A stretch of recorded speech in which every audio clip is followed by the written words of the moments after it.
Jenny and I worked hard at our jobs. We also worked hard at home. So one evening I said, "Let's go on vacation, Jenny." The next day, I bought 2 airplane tickets. They were for a 3-week vacation in Ireland. "What are we going to do about Marley?" asked Jenny. "We can leave him in the house," I said. "Somebody can stay here with him." "Marley is a difficult dog," said Jenny. "That person will have to be kind but also strong. He or she will have to be his boss." "I know," I said. Then I had an idea. "Kathy loves animals." Kathy worked in my office. The next day, I asked her, and she said yes. Before she arrived, I wrote some notes for her about Marley. There were 6 pages of notes. I showed them to Jenny. "Did I forget anything?" I asked. Jenny read the notes. Then she said, "You can't tell Kathy all that. She won't want to stay with Marley." But when Kathy read the notes, she smiled. "Marley and I will be fine," she said. "Have a great vacation." Jenny and I had a wonderful vacation in Ireland. The weather was fine and warm.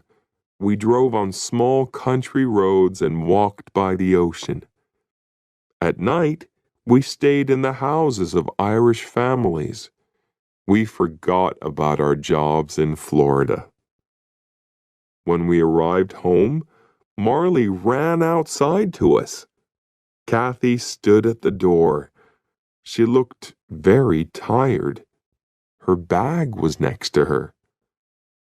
"I'm sorry," she said, "but Marley broke a lot of things in the house. He wasn't obedient, and he didn't listen to me." We thanked Kathy, but she wanted to leave very quickly. I turned to Marley. "All right, Marley," I said. "Tomorrow you're going to learn about obedience." The next morning, Jenny and I went back to work. But first, I put the chain around Marley's neck and took him for a walk. Marley started to pull me. "Sit, Marley," I said. Marley sat. "Okay, let's try that again," I said. We started to walk, and Marley pulled me again. I made the chain very short and pulled him back. It hurt him, but it was the only way. In the end, he learned his lesson. He walked next to me and didn't pull me. I felt very happy. "Good, Marley," I said. "I'm the boss." Some days later, Jenny called me at the office. "John," she said, "I went to see the doctor. I'm going to have a baby." This time, Jenny and I were very careful, and we put away every chemical in the house. Jenny looked well. She got up early each morning and took Marley for a walk by the ocean. When we went to the doctor, we saw our baby on the machine. But I didn't forget about Marley. I worked with him every day. Marley was more obedient now, but he didn't listen to me all the time. He came when I called him. Sometimes. In our yard, we had a fruit tree. Marley loved eating fruit. but it went through him quickly. His poop was everywhere in the yard. He ate a lot of other things too. These went through him and came out in his poop. Toys, pens, and bottle tops. I bought Jenny a beautiful chain for her birthday. She loved it and she put it around her neck. But some hours later she cried, "My chain! Where is it?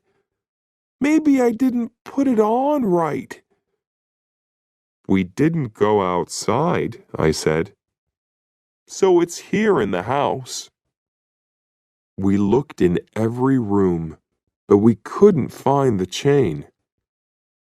Suddenly Jenny said, "What's that in Marley's mouth?"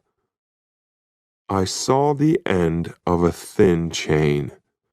"Oh no!" I cried. "Okay, Marley, it's all right. Come here now. Please give us the chain." But Marley only looked at us. Suddenly, he threw his head back. "He's eating the chain!" cried Jenny.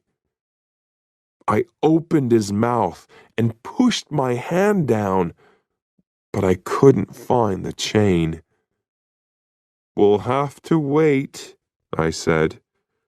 "The chain will go through Marley and come out in his poop." I gave Marley lots of fruit. We waited for 3 days. I followed Marley everywhere.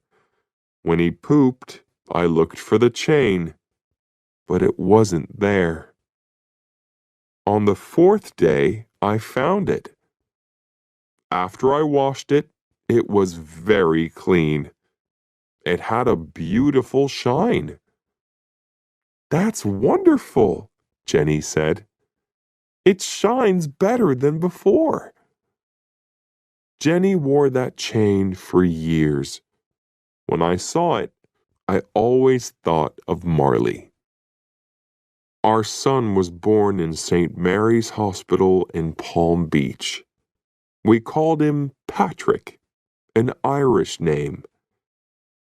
"Things are going to change at home for Marley now," said Jenny.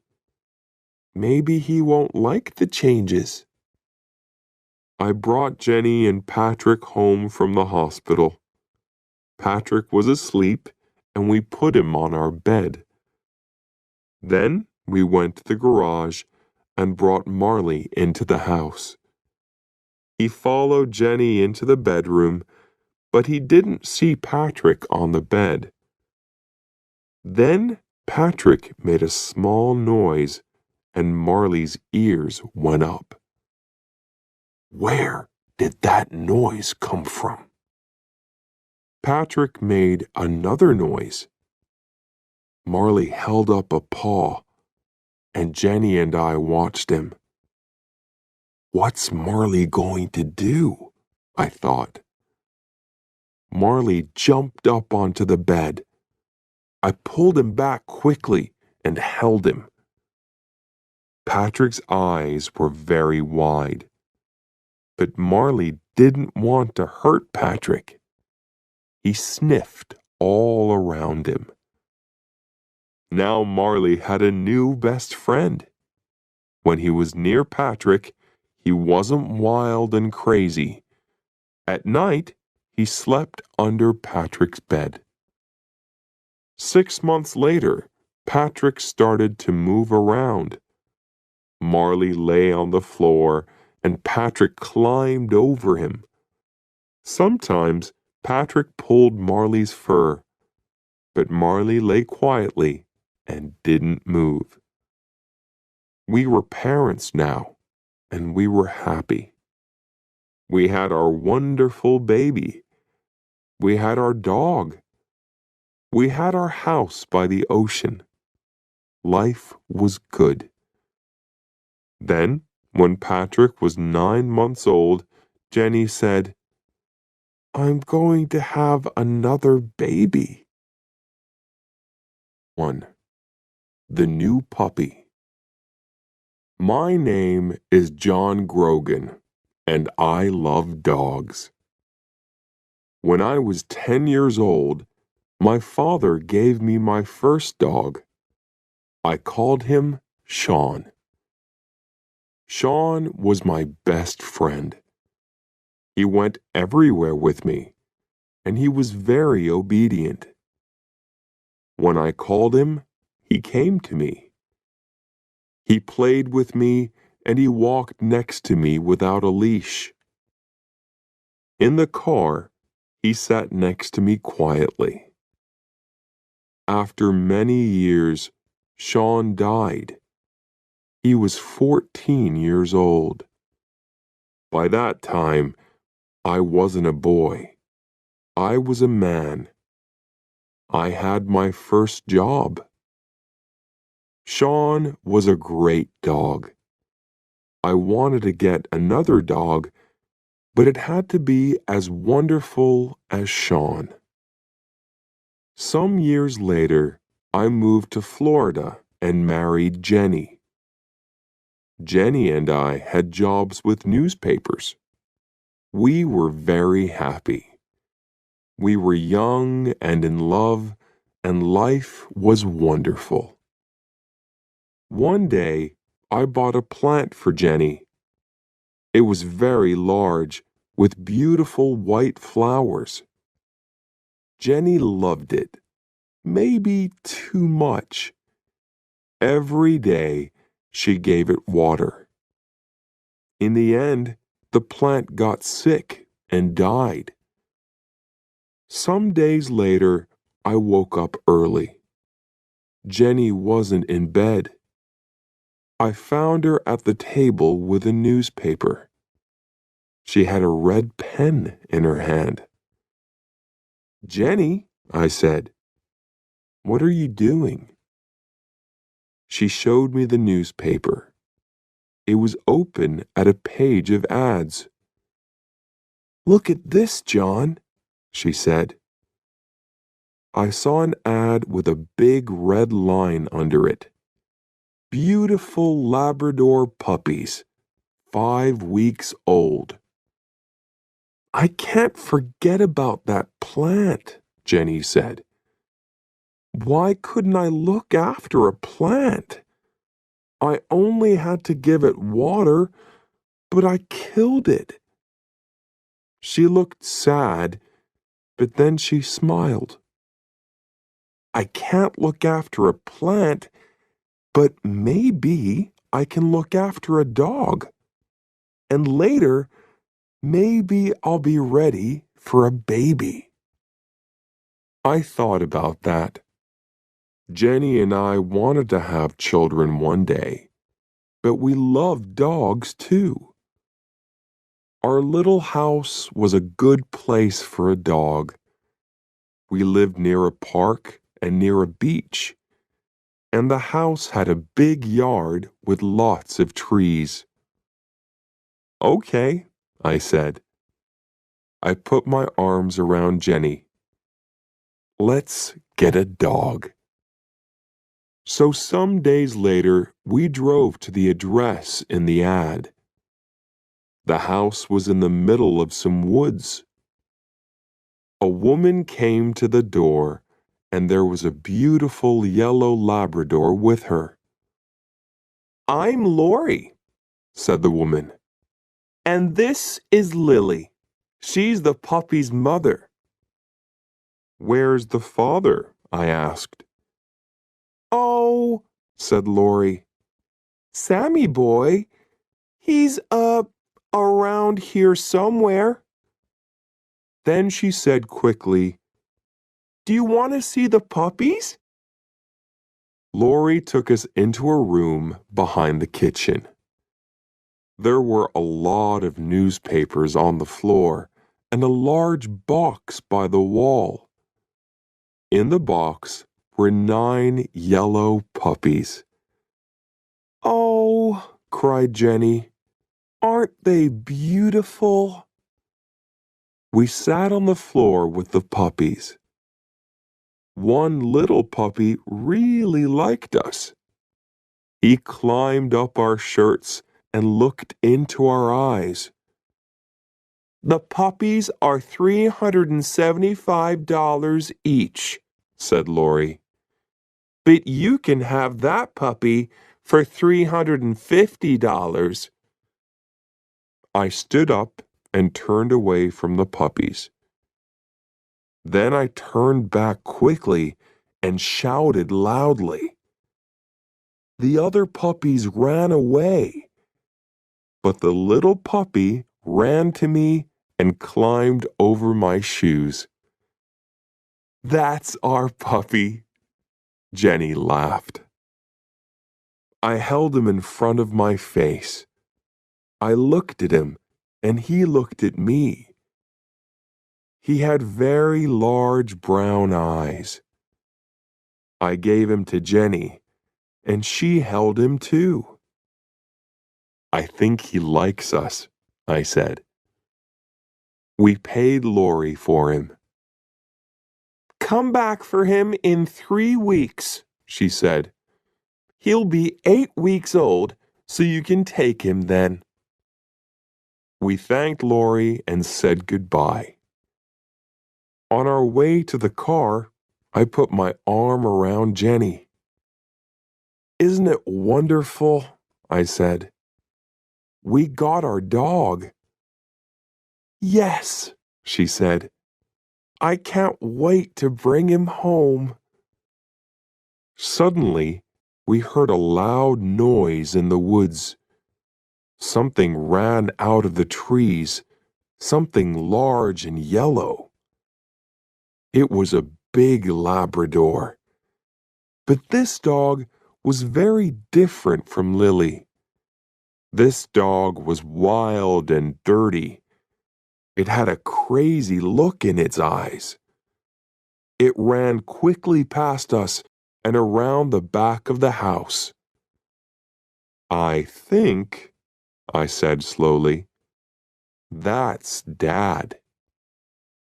Jenny and I tried to think of a name for our puppy, but each of us liked different names.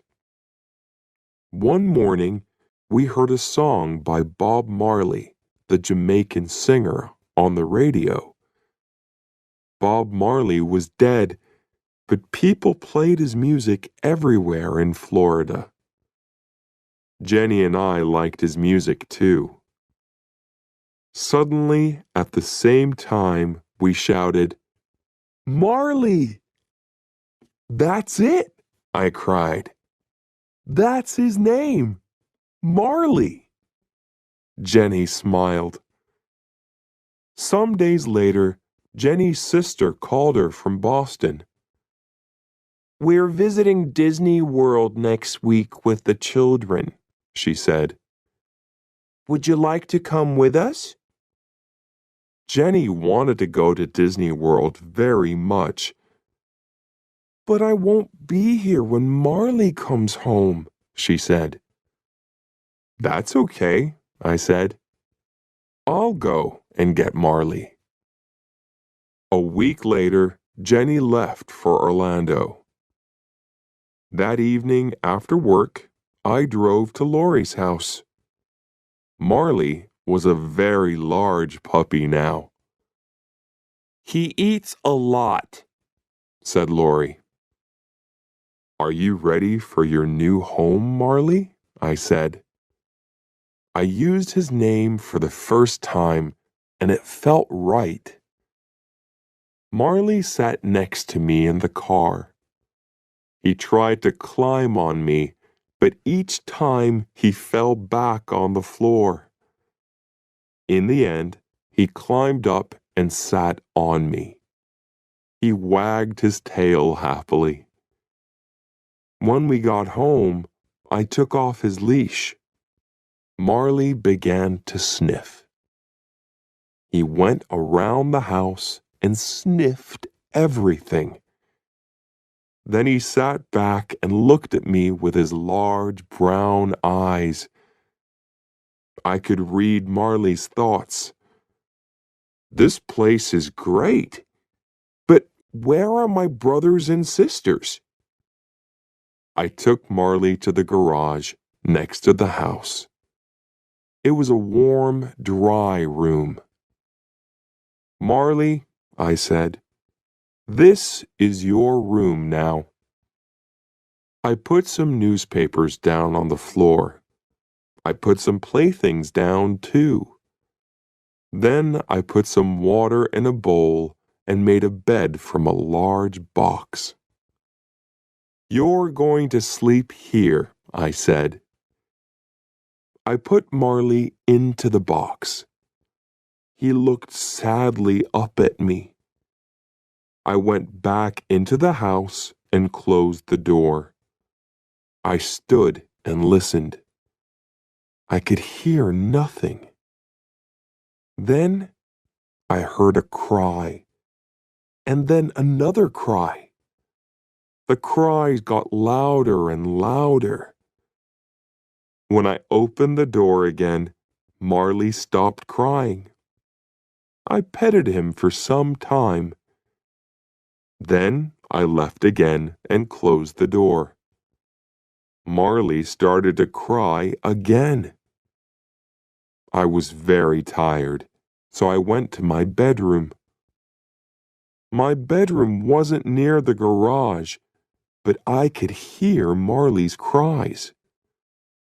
I felt sorry for him.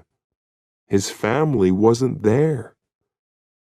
After I got into bed, I listened to Marley's cries for half an hour. Then I got up and went back to the garage. Marley stopped crying and wagged his tail. I carried his box into my bedroom and put it on the floor next to my bed. Then I got into bed and put my hand down into the box. Some minutes later, Marley was asleep. I slept too.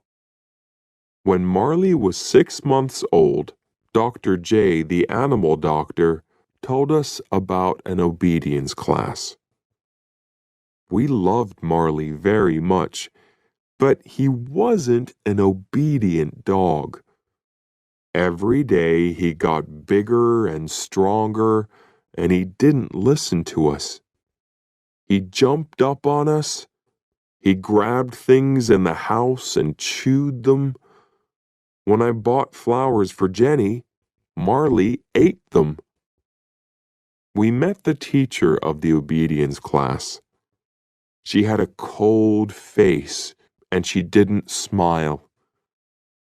"There are no bad dogs," she said, "but there are some very weak people." The class was every Tuesday evening. We put Marley into the car and drove to the first class. When Marley saw the other dogs, he got very excited. "A party!" He jumped out of the car. I ran after him, but I couldn't catch him. Marley sniffed every dog before I caught his leash. "Take that dog back to his place in the line," said the teacher. "Who is going to be his boss, you or your wife?" "I am," I said. "Me too," said Jenny. "No," said the teacher. "A dog can only have one boss." "Okay," said Jenny. "I'll do it." The other dogs sat quietly in a line.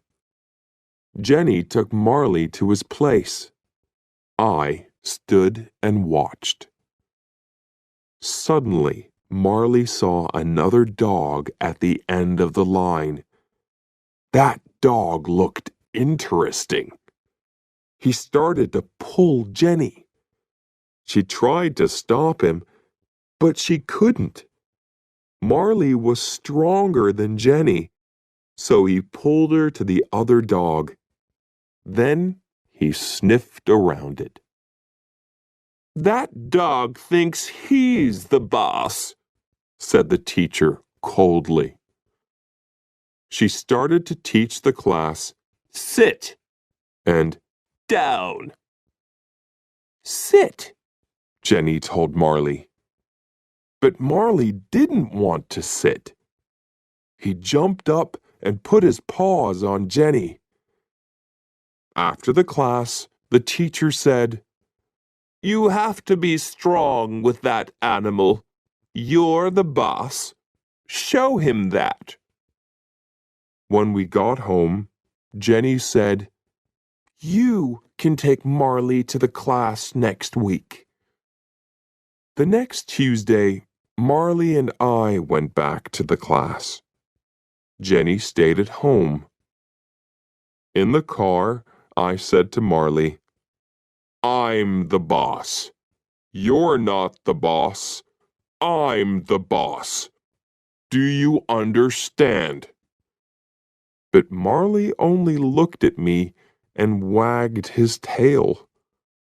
Then he tried to chew my hands. In this lesson, the dogs had to walk quietly next to us. It was a very important lesson for Marley. When he went for a walk with Jenny and me, he always pulled us. The teacher gave us chains. "Put the chain over your dog's head," she said. "When he pulls you, pull him back with it. It will hurt him, so he'll stop pulling." I tried to put the chain over Marley's head, but Marley, of course, got very excited. A new game! He grabbed the chain with his teeth. I tried again, but each time Marley grabbed it. In the end, I got the chain over Marley's head and started to walk with him. When Marley pulled in front of me, I pulled him back with the chain. But then he pulled away again. "Here," said the teacher. "I'll show you." She took Marley's leash and started to walk with him. Marley pulled the chain, and the teacher pulled him back. But then Marley pulled the chain again. This new game was great. Then Marley saw me. He started to run to me, and he pulled the teacher after him. Marley was bigger and stronger than the teacher, so she couldn't stop him. She was very angry. After the class, the teacher said, "Your dog isn't ready for this class. He's too young. You can bring him back in 6 or 8 months." "Are you telling us that we have to leave the class?" I said. "That's right," she said. "You have to leave." Because Marley couldn't go back to the class, I started to teach him at home. But it was difficult. Marley wasn't a fast learner. We had another problem with Marley. In Florida, there were often thunderstorms. Marley was afraid of loud noises. He went crazy in a storm. He broke things and made everything dirty. After each storm, Marley quickly forgot about it. He was happy again and wanted to play. But in the next storm, the same thing happened. He was afraid, so he went crazy again. We talked to Dr. J about the problem. Dr. J was young and he understood dogs very well. "What can we do?" we asked. "When Marley gets crazy, he breaks things. One day, he'll get hurt in a storm." Marley is 7 months old, said Dr. J. I'll neuter him. Then he won't get so excited. He'll be a quieter, happier dog. I thought about that.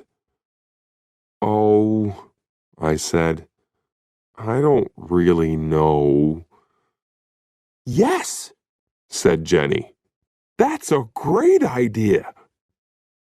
Bring Marley here on your way to work, said Dr. J. It doesn't take long. He'll be ready by the afternoon. You can get him again on your way home. A week later, we took Marley to Dr. J. Marley ran from the house and jumped into the car. He was very happy. He loved to go out with Jenny and me, his two best friends. Jenny drove and I sat next to her with Marley. He pushed at the window with his nose. He wanted to sniff outside the car. I opened the window and Marley put his nose outside. I feel sorry for Marley, I said to Jenny. Then I looked at him. His front paws were out of the window. John, said Jenny, what's Marley doing? Please be careful. He's fine, I said.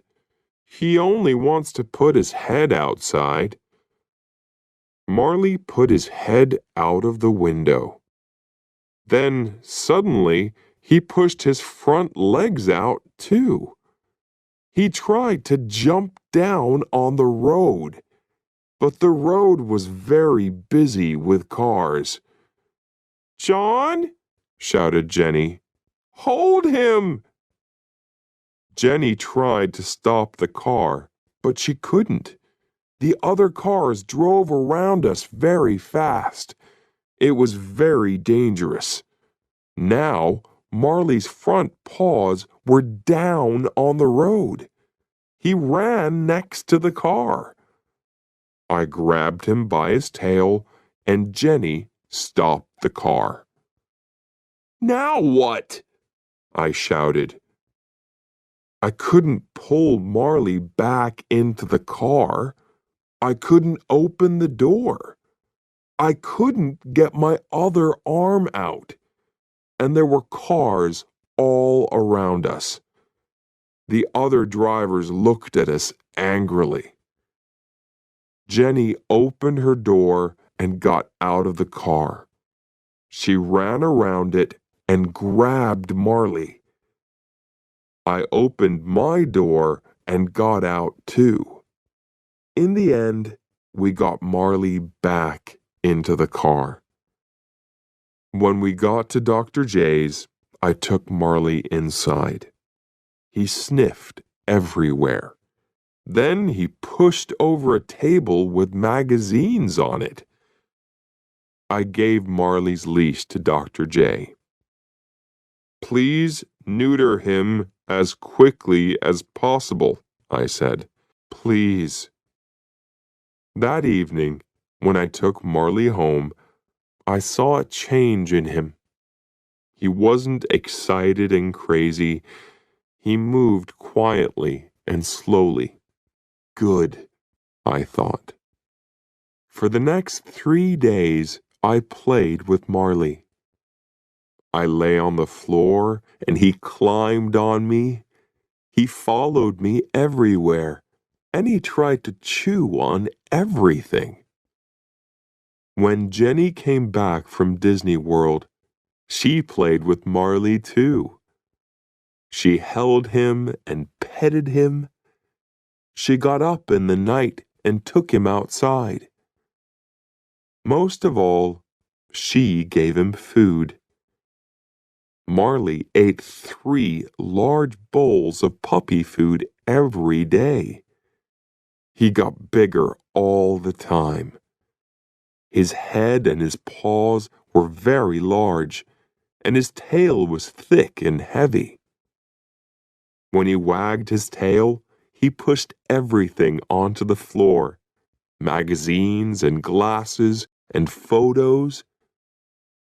Marley loved to grab things and hold them in his mouth. He grabbed things from the floor and from the dining room table. He grabbed shoes, pens, bottle tops, and many other things.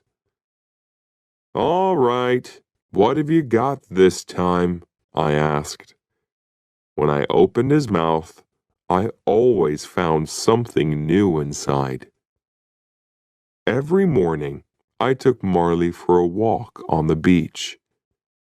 Then I put him in the garage with a bowl of water and some playthings.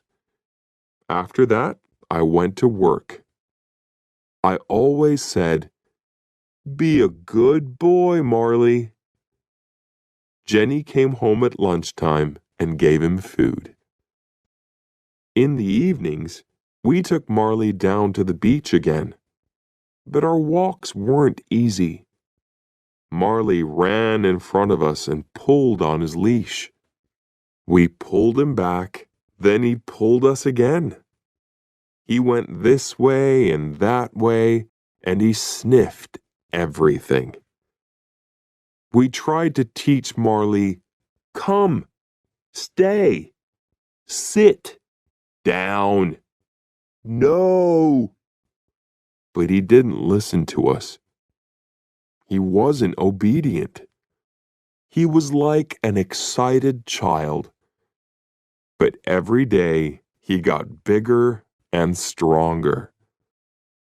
"I killed the plant, but I'm good with Marley," Jenny said happily. One day, Jenny invited a friend to our house. Her friend brought her old dog Buddy with her. Buddy and Marley ran and played. Then they were tired, so they lay down in the yard. Some days later, Jenny was with Marley when she said, "Come and look at this, John."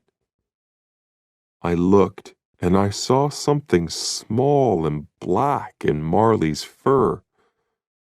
"Oh no," I said. "Marley has fleas." They were on his paws, inside his ears, and under his tail. "Buddy had fleas and he gave them to Marley," said Jenny angrily. She ran out and got into her car. Half an hour later, she came back with bags of chemicals. First, she washed Marley's fur with the chemicals. Then, she put him in the garage and cleaned the house carefully. I cleaned the yard. Every day after that, we looked at Marley's fur, but we couldn't see any more fleas. Some weeks later, Jenny said, "John, I'm going to have a baby." "That's wonderful," I said. I was very happy. We were ready for a baby now. Then Jenny said, "But will those chemicals be a problem?" "What chemicals?" I asked. "What do you mean?" "Don't you remember? I used very strong chemicals when Marley had fleas. They can't be good for a baby," she said. She talked to her doctor about the chemicals. "It's all right, Jenny," he said. "Everything will be okay." Jenny got up early every day and took Marley for a walk. She ate lots of fruits and vegetables. After 10 weeks, she and I saw the doctor again. "Would you like to see your baby?" he asked. "Yes, please," we said. We felt very excited. The doctor took us into a room at the back, and Jenny lay down. He moved something over Jenny. On a machine next to him, we could see something like a small gray bag, but we couldn't see a baby inside. "Is there anything in there?" asked Jenny. After a time, the doctor said quietly, "I'm very sorry, Jenny. Your baby's dead." I felt sick. I sat and held Jenny's hand. We didn't say anything for a long time. When the doctor left, I put my arms around my wife. Later, I took her home. She was very quiet in the car. Her eyes were red, but she didn't cry. Back home, Jenny went into the dining room and sat down quietly on a chair. I got Marley from the garage. He was very excited. He jumped up and wagged his tail. He wanted to play. "Not today, Marley," I said sadly. Marley ran into the yard. He came back into the house and drank water from his bowl. Then he ran into the dining room, and I followed him. But at the door of the dining room, I stopped. I saw a wonderful thing.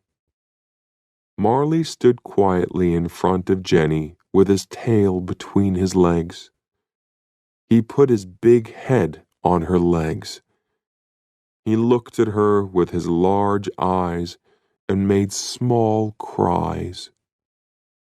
Marley understands, I thought. Jenny petted his head and put her face in his fur. Then, suddenly, she began to cry.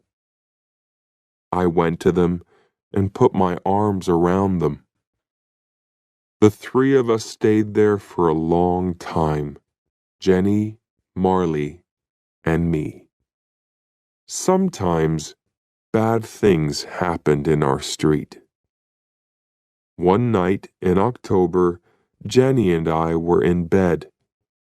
Marley lay on the floor next to me. Suddenly, I heard a cry, the cry of a girl. It came from the street outside. I felt afraid, but I jumped out of bed. "Come with me, Marley," I said. "Please, John, don't go out there," said Jenny. "Call the police," I said. "I'll be careful." I held Marley by the end of his chain. The girl cried again. We went outside, and a man ran away down the street. Two young men ran to me. "Go and stay with the girl," they shouted. "Help her. We're going after the man." I ran to the girl. She was my neighbor's daughter, Lisa. She was 17 years old. Her shirt was red and wet. "What happened?" I asked. "I was in my car," she said. "A man got in and put his hand over my mouth. He said, 'Don't make a noise.' But I did, and he cut me with his knife." I held Lisa in my arms. "It's going to be all right," I said. But I didn't really think that. Lisa's face was gray, and she was very weak. I looked at Marley. He stood and looked down the street. He looked strong and ready for a fight. Nobody could get past him. Some minutes later, the police arrived with doctors, and they took Lisa away. A policeman asked me questions. Then I went home with Marley. Jenny met us at the door. "Marley was a different dog tonight," I said. "Nothing can hurt us when he's with us." I looked at Marley. "You did well tonight," I said. "Lisa didn't die. She got well again." But I never forgot that night. One night, when Jenny and I were in bed, she said, "John, I think the baby is coming. Please call the doctor." Something's wrong, I thought. It's too early for the baby. I took Jenny to the hospital. "Your baby is too small," the doctor said to her. "We have to stop him coming out. You'll have to stay in the hospital." Jenny was in the hospital for 12 days. I stayed at home with Patrick and Marley. I did the housework. I cooked and washed clothes. In the evenings, I was very tired. Marley sat and looked at me sadly. I could read his thoughts. "I don't understand. Why doesn't John want to play with me? Why doesn't he take me for walks? And where's Jenny?" I didn't do things at home very well. I left the bathroom door open all the time. Marley loved to go into the bathroom and to drink water from the shower. One day, I took Patrick on a visit to the hospital.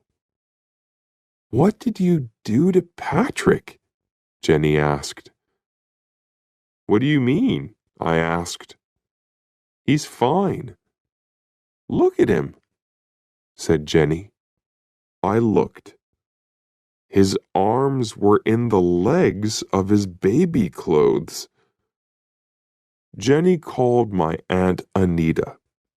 She also lived in Florida, but in a different town. "Please, can you look after John and Patrick?" she said. 2 days later, Aunt Anita arrived. She did the housework and everything at home was fine again. When Jenny came home, she had to stay in bed all day. This was a very difficult time for her. She couldn't cook or go for a walk. Worst of all, she couldn't hold Patrick. Marley brought his playthings into the bedroom and lay on the floor next to Jenny. He stayed there day and night. Aunt Anita had to go home to her husband, so I had to look after the house again. Then one day, when the doctor visited Jenny, he said, "You can get up now. The baby is bigger." Jenny was very happy. She got up and played with Patrick and Marley.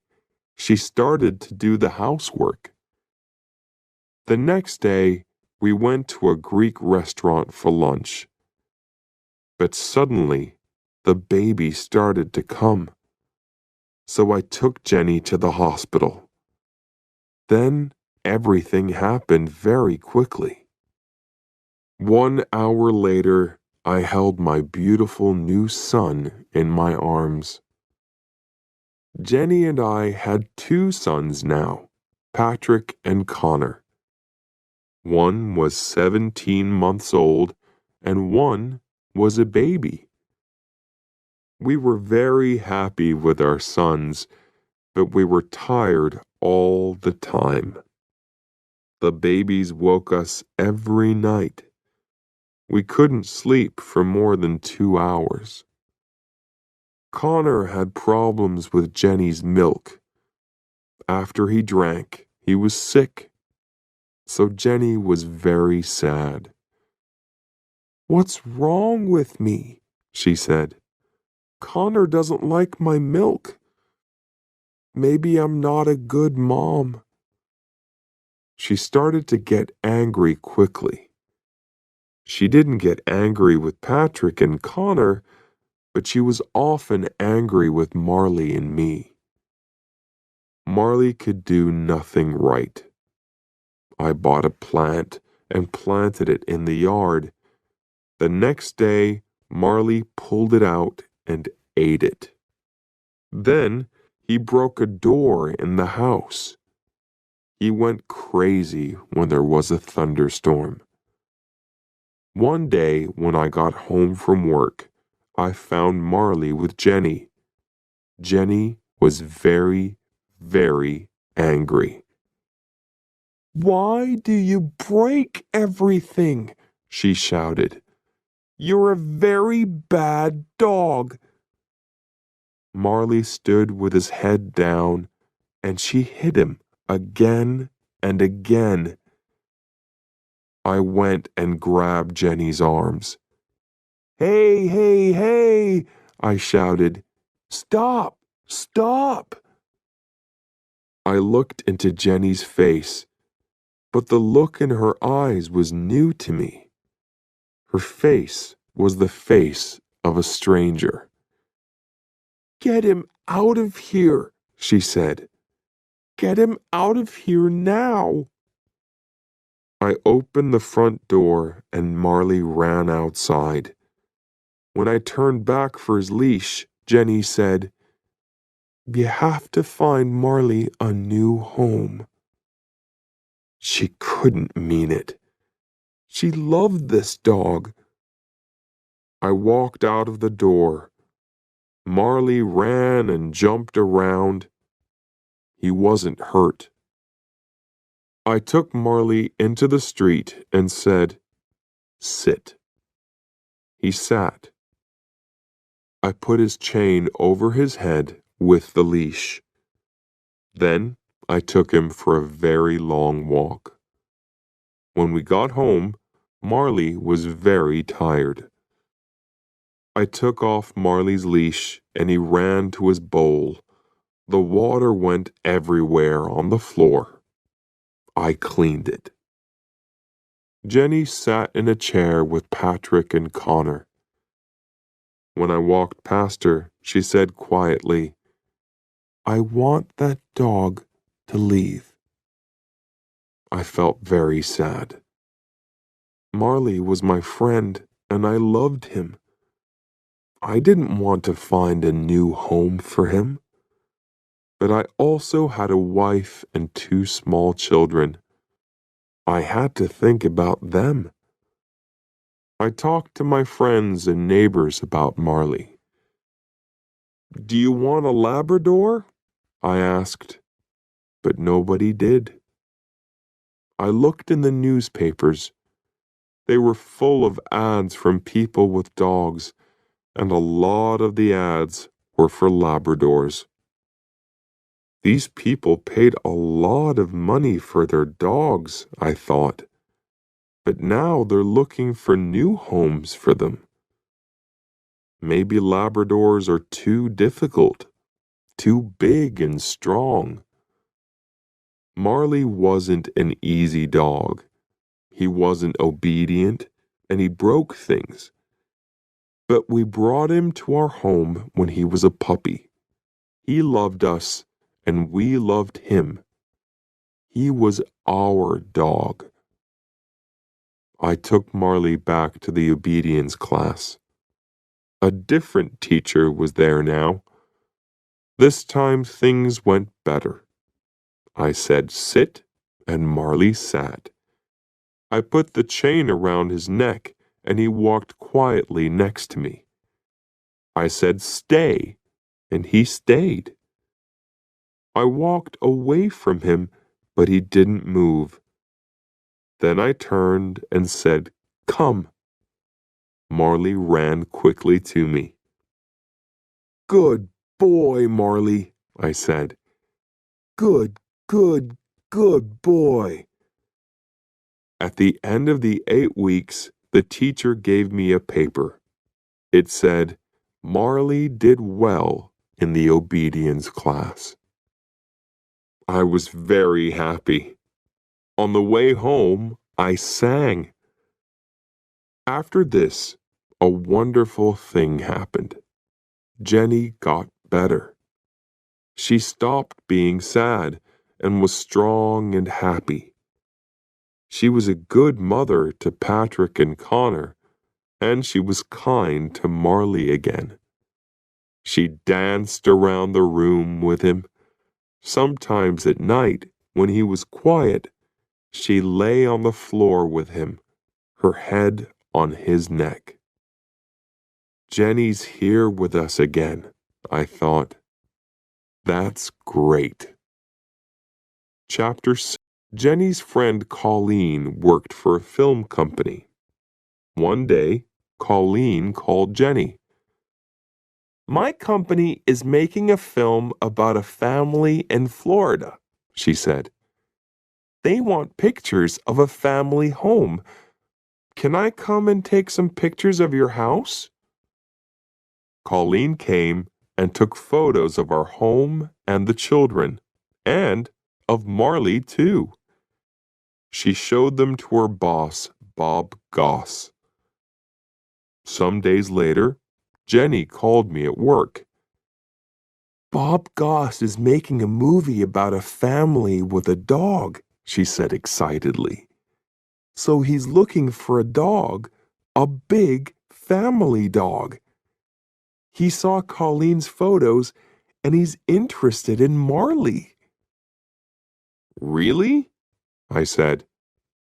You mean Marley? Our Marley?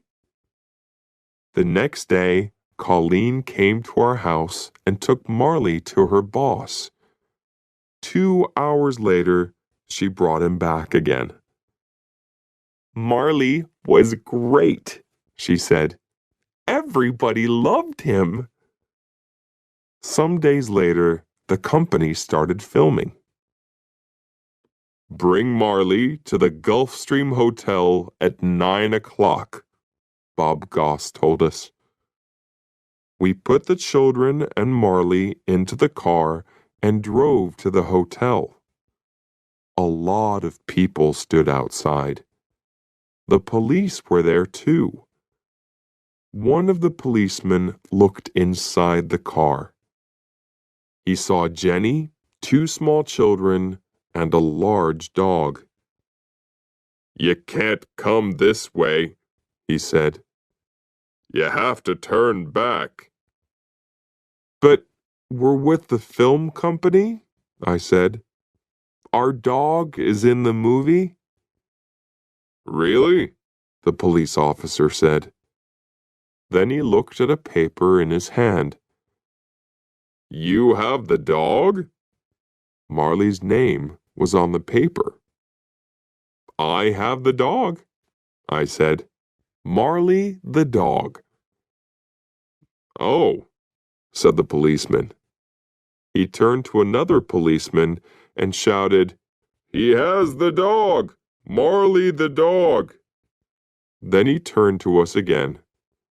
You can come in, he said. I felt very important. Marley was famous. The cameraman started to film Marley, but Marley wasn't obedient. He ran and jumped. He chewed through his leash. Cut, cut, cut, shouted Bob Goss. At the end of the day, we took Marley home.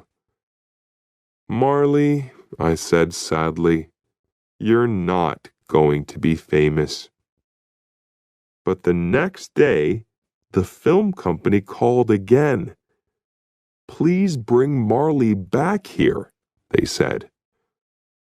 When we got back to the hotel, Bob Goss said, On film, Marley was great.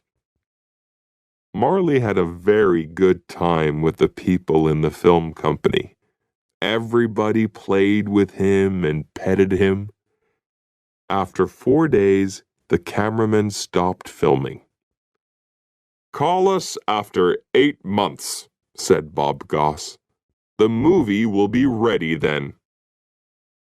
After 8 months, we called the company. The name of the movie was The Last Home Run, but we couldn't learn anything about it. I called the company again and again. 2 years later, I was in a store and there were a lot of movies on the shelves. Suddenly, I saw The Last Home Run, Marley's movie. I bought it and took it home. "Come and watch this!" I shouted to Jenny and the children. We saw Marley in the movie. He was only there for 2 minutes, but it was very exciting. We all laughed and cried. "We're famous!" shouted Patrick. Marley's name came at the end of the film. In big letters, it said, Marley the dog. Sometime later, we said goodbye to our home in West Palm Beach.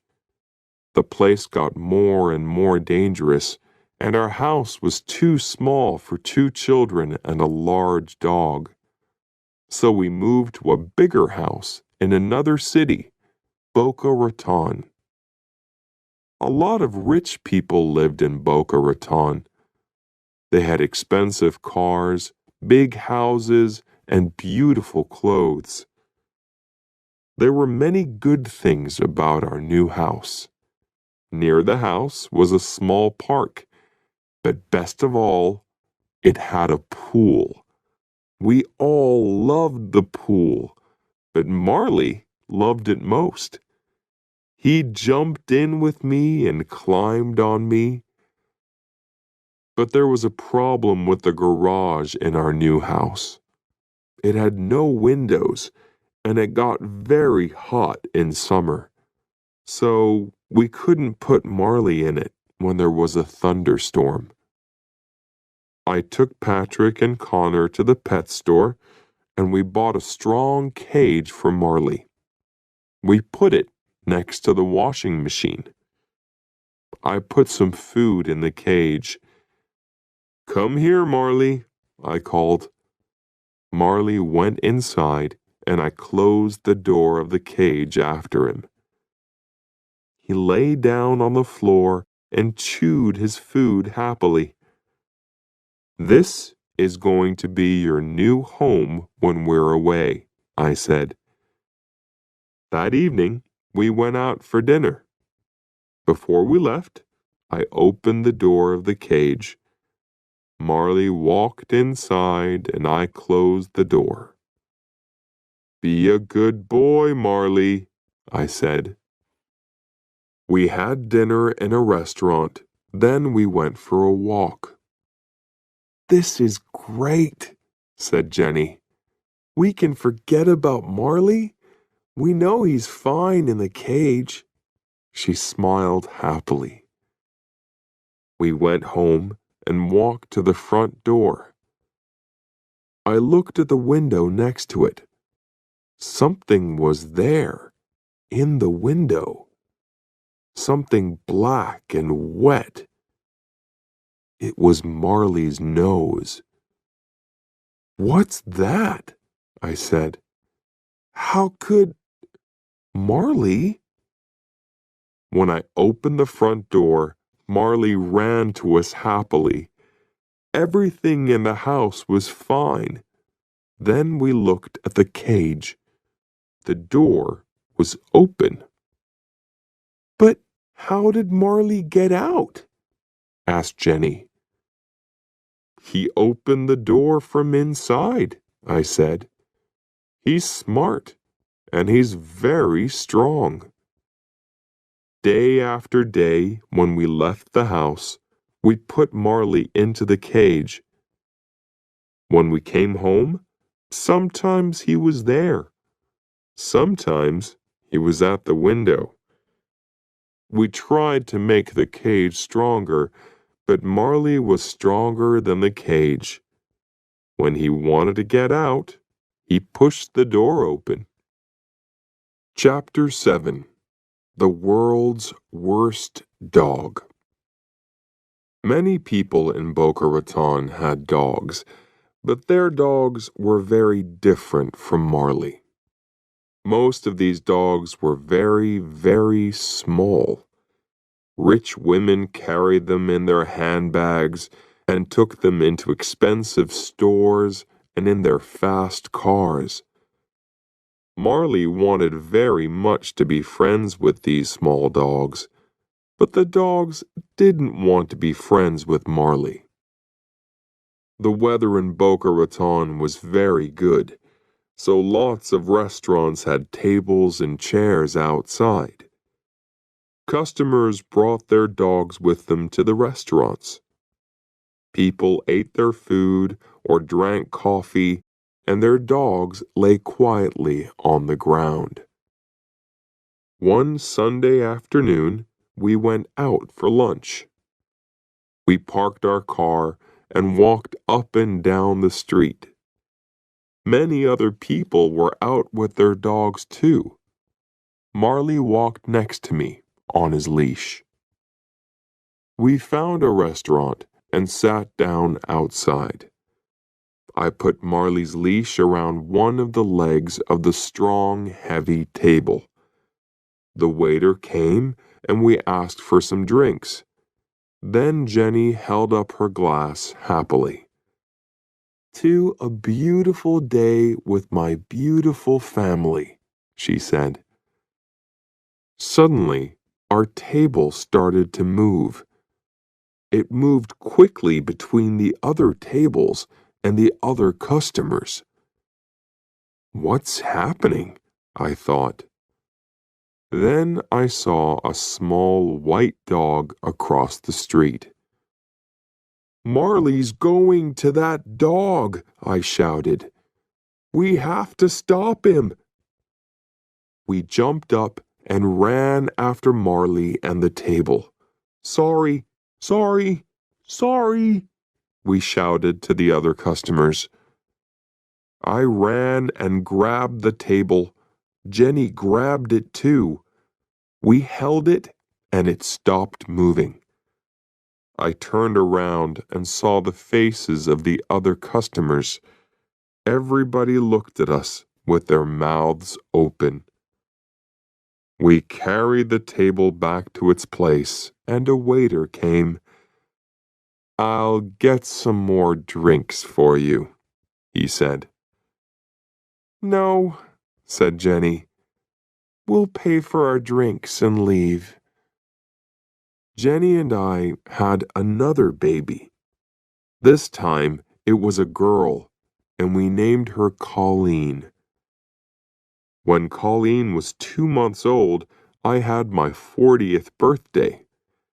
I wanted to do something exciting on my birthday, but it was a very quiet day. When I arrived home from work, Jenny was tired.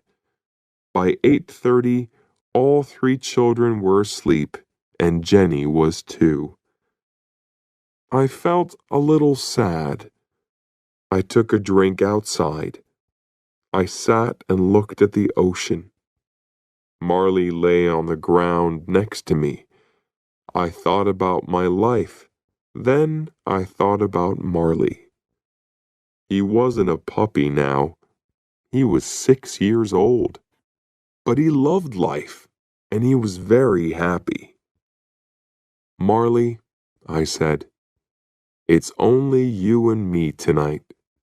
I held up my glass. "We're not young, but we're having a good time." Some days later, my friend Jim called me. "Let's go out for a drink on Saturday," he said. Jim came for me at 6 o'clock, and we went out to a bar. We talked and laughed. Then the barman called out, "Is John Grogan here? There's a phone call for John Grogan." It was Jenny. "The baby's crying," she said. "Can you come and help me?" "I'll take you home," Jim said. When we turned into my street, I saw a lot of cars. "Somebody's having a party," I said. Jim stopped the car outside my house, and I invited him inside. Then, suddenly, the front door opened. Jenny stood there with Colleen in her arms. She had a big smile on her face. I looked into the yard. There were lots of people around the pool. My friends and neighbors. "Happy birthday, John!" they shouted. I wanted to take Marley to the beach. You couldn't take pets onto most beaches in South Florida, but one small beach was different. Everybody called it Dog Beach. On Dog Beach, dogs could run freely. They didn't have to be on a leash. One morning in June, I took Marley to Dog Beach. There were lots of people with dogs, but the dogs were on leashes. "What happened?" I asked a man. "The police came," the man said. "We have to use a leash." So I walked Marley on his leash, but I felt sorry for him. After our walk, I gave Marley a bowl of water. Then a man arrived with a big black dog. It looked dangerous. "Don't be afraid of him," said the man. "This is Killer, but he's very friendly. He doesn't fight other dogs." I told the man about the police. "That's stupid," he shouted. "This is Dog Beach." He took off Killer's leash, and Killer ran into the water. Marley looked at Killer, and then he looked at me. I could read his thoughts. "Please, please, please, I'll be good." I looked around the beach. I couldn't see any policemen. I took off Marley's leash, and he ran into the ocean after Killer. Marley and Killer played happily in the water. Other people watched them. Then they took off their dogs' leashes too. The dogs ran into the water. But then Marley started to drink from the ocean. "Stop that, Marley!" I cried. "You'll be sick." But Marley didn't listen to me, and he didn't stop drinking. Then he started to turn around in the water. "Oh no," I thought. I ran into the water, but it was too late. Marley pooped everywhere. "Hey!" somebody shouted angrily. "Get your dog!" "Marley, no!" I shouted. I could feel everybody's eyes on me and on Marley. "No, Marley, no! No! No! No!" Marley's poop was everywhere. The other people grabbed their dogs. Marley came out of the dirty water and looked at me happily. But we had to leave. "That wasn't nice," the man with Killer said. "Sorry," I said. I put Marley's leash on him. Other dogs didn't drink water from the ocean. Marley wasn't a bad dog, but sometimes he did stupid things. "What's wrong with you, Marley?" I said on the drive home. "Sometimes you're the worst dog in the world." I never took Marley to the beach again. When Colleen was 2 years old, I got a job with a magazine in Pennsylvania. in the northeast of the United States. We were ready for a change from Florida. There were too many people and cars. The weather was always hot with a lot of thunderstorms. We wanted to live in a quiet place in the country. We wanted to see summer, winter, spring, and fall. Most of all, we wanted to see snow.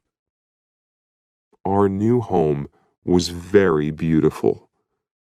There was a small river near our house, and there were woods all around it. Marley was very happy. He loved playing in the woods and running after small animals. 3 weeks after New Year, it snowed. The children were very excited because it was their first time. We put on warm jackets and ran outside. Marley followed us. Marley was very funny in the snow. He fell down all the time. Snow lay on his fur and his face. I could only see a black nose and 2 brown eyes. I could read his thoughts.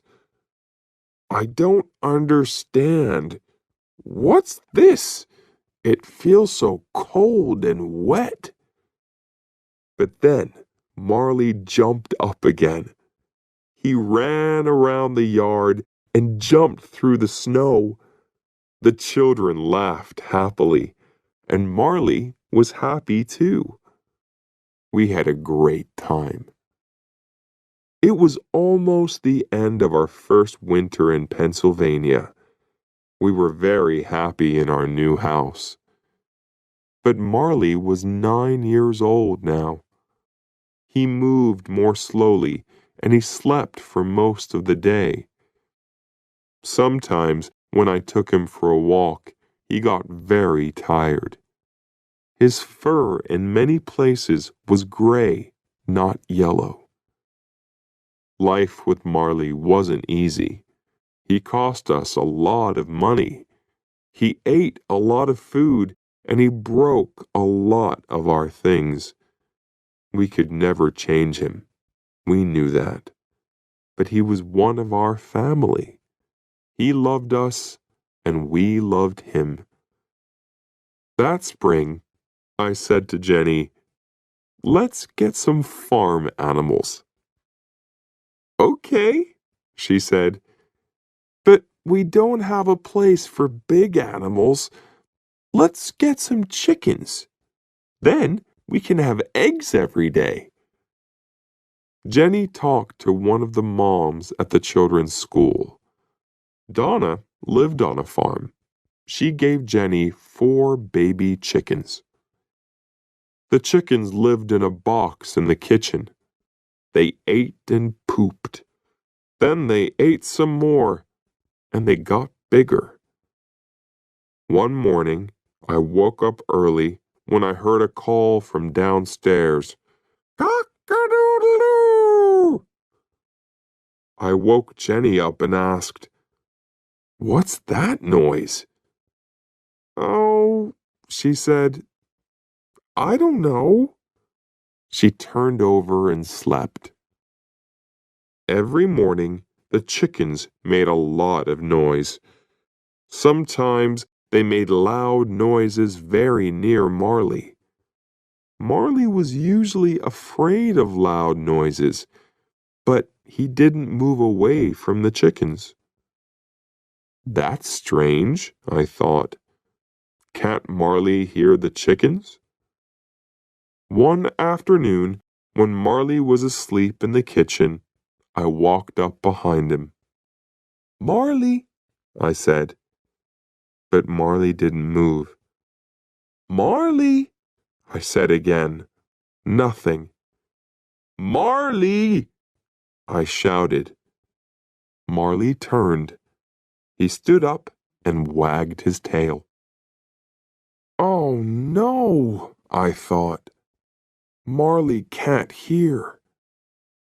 But Marley could hear some things. When we put food in his bowl, he always heard the sound of his dinner. He ran in from the next room. Marley was always hungry. He ate 4 big bowls of dog food every day, and he also ate our food. Labradors are big dogs, and Marley was a very large Labrador, but he never got fat. One day, I came home from work early, and I went into the kitchen. Marley was there. He didn't see me, and he didn't hear me. There was a sandwich on the kitchen table. Marley stood up and put his paws on the table. Then he ate the sandwich. "What are you doing, Marley?" I asked. "You are a bad dog." But he didn't hear me. He ate the sandwich happily. I put my hand on Marley's fur, and he jumped. When he saw me, he lay down on the floor. He looked up at me, and I started to laugh. I couldn't be angry with Marley. He was old now, and he couldn't hear. I couldn't change him. The chickens weren't afraid of Marley, and he never tried to catch them. They walked around the yard, and Marley went with them. Chapter 9. Marley Gets Older. Jenny and I had a good life. Our children were young. We felt young too. But when we looked at Marley, we saw many changes. The years went past, and he was 12 years old. By this time, he couldn't hear anything. His fur was gray, his teeth were brown. Late one night, I took Marley outside for his walk before bed. It was winter, and there was a cold rain. I went back into the house for my jacket. When I came out again, Marley wasn't there. I looked for him everywhere, but I couldn't find him.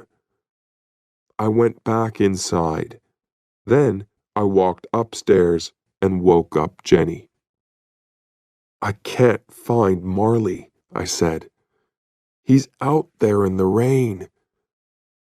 Jenny pulled on her jeans and shoes, and we went outside again. I walked slowly through the woods and called for Marley.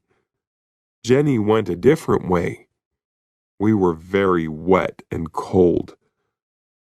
"Let's go home and get warm," I said.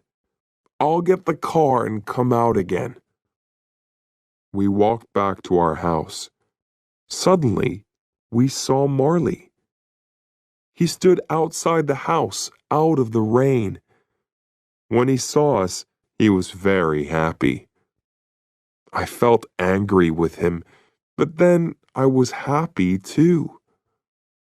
I brought him inside and dried him. Marley was very tired. He went to sleep and woke up at noon the next day. Marley couldn't see well now. His fur started to fall out, too. Jenny cleaned the house every day, but his hairs were everywhere. But Marley's biggest problem was his hips. They hurt him a lot, and he couldn't move quickly. He couldn't climb the stairs easily, but he tried to follow us everywhere. Marley had good days and bad days. One spring evening, I took him for a short walk around the yard. The night was cold, and there was a light wind. I ran, and Marley ran with me. "Marley," I said, "you're a puppy again." We ran back to the house. There were 2 small stairs in front of the door. When Marley tried to climb the stairs, he fell down. He lay on the stairs and looked sadly up at me. Marley was too heavy for me. I couldn't carry him, so I had to push him up the stairs. Then he stood up and went into the house. When I looked at Marley, I thought, we only have one life, and it can change very quickly. I enjoyed my job on the magazine, but I really wanted to work for a newspaper again. Newspapers were more exciting, and I liked writing about big stories. I also liked getting letters and calls from readers. A friend told me about a job on the Philadelphia Inquirer. This was one of the best newspapers in the United States. I wrote to the newspaper and I got the job. I was very happy. In the summer, Jenny visited her sister in Boston. She took the children with her. I didn't go because I was busy with my new job. Every day, I was away from home for 10 or 12 hours, so we took Marley to a vacation home for dogs. Some days later, an animal doctor called me from the home. "I'm sorry," she said, "but Marley's very sick. When he saw the other dogs, he got very excited. He ate his food too quickly. Then he had a bad problem with his stomach, and he almost died. He's a little better now, but it will happen again." "Oh," I said. "What are you saying?" "Do you want us to help end Marley's life?" she said. "I'm sorry." "Oh," I said. I couldn't think. "I have to talk to my wife." I called Jenny in Boston, and we had a long conversation about Marley. In the end, Jenny said, "The doctor's right. We have to do the best thing for Marley." I called the doctor back. "Yes, Marley's a very old dog," I said. "Life isn't so good for him now. He doesn't have many teeth, and he can't hear. His hips hurt him too." "Yes," she said. "Maybe we have to put him to sleep, but I'll call you again in an hour." When the doctor called again, she said, "Marley's a very sick dog, but he isn't getting worse." The next morning, she called again. "We can wait," she said. "Marley's eating. You can take him home tomorrow." I was very happy. The next evening after work, I went to the dog's home. Marley was very thin and weak. I thanked the doctor. "Everybody here loves Marley," she said. One of the workers helped me put Marley into the car. Then I drove him home. He couldn't climb the stairs to the bedroom, and I didn't want to leave him. So that night, I put a sleeping bag on the floor and lay down next to him.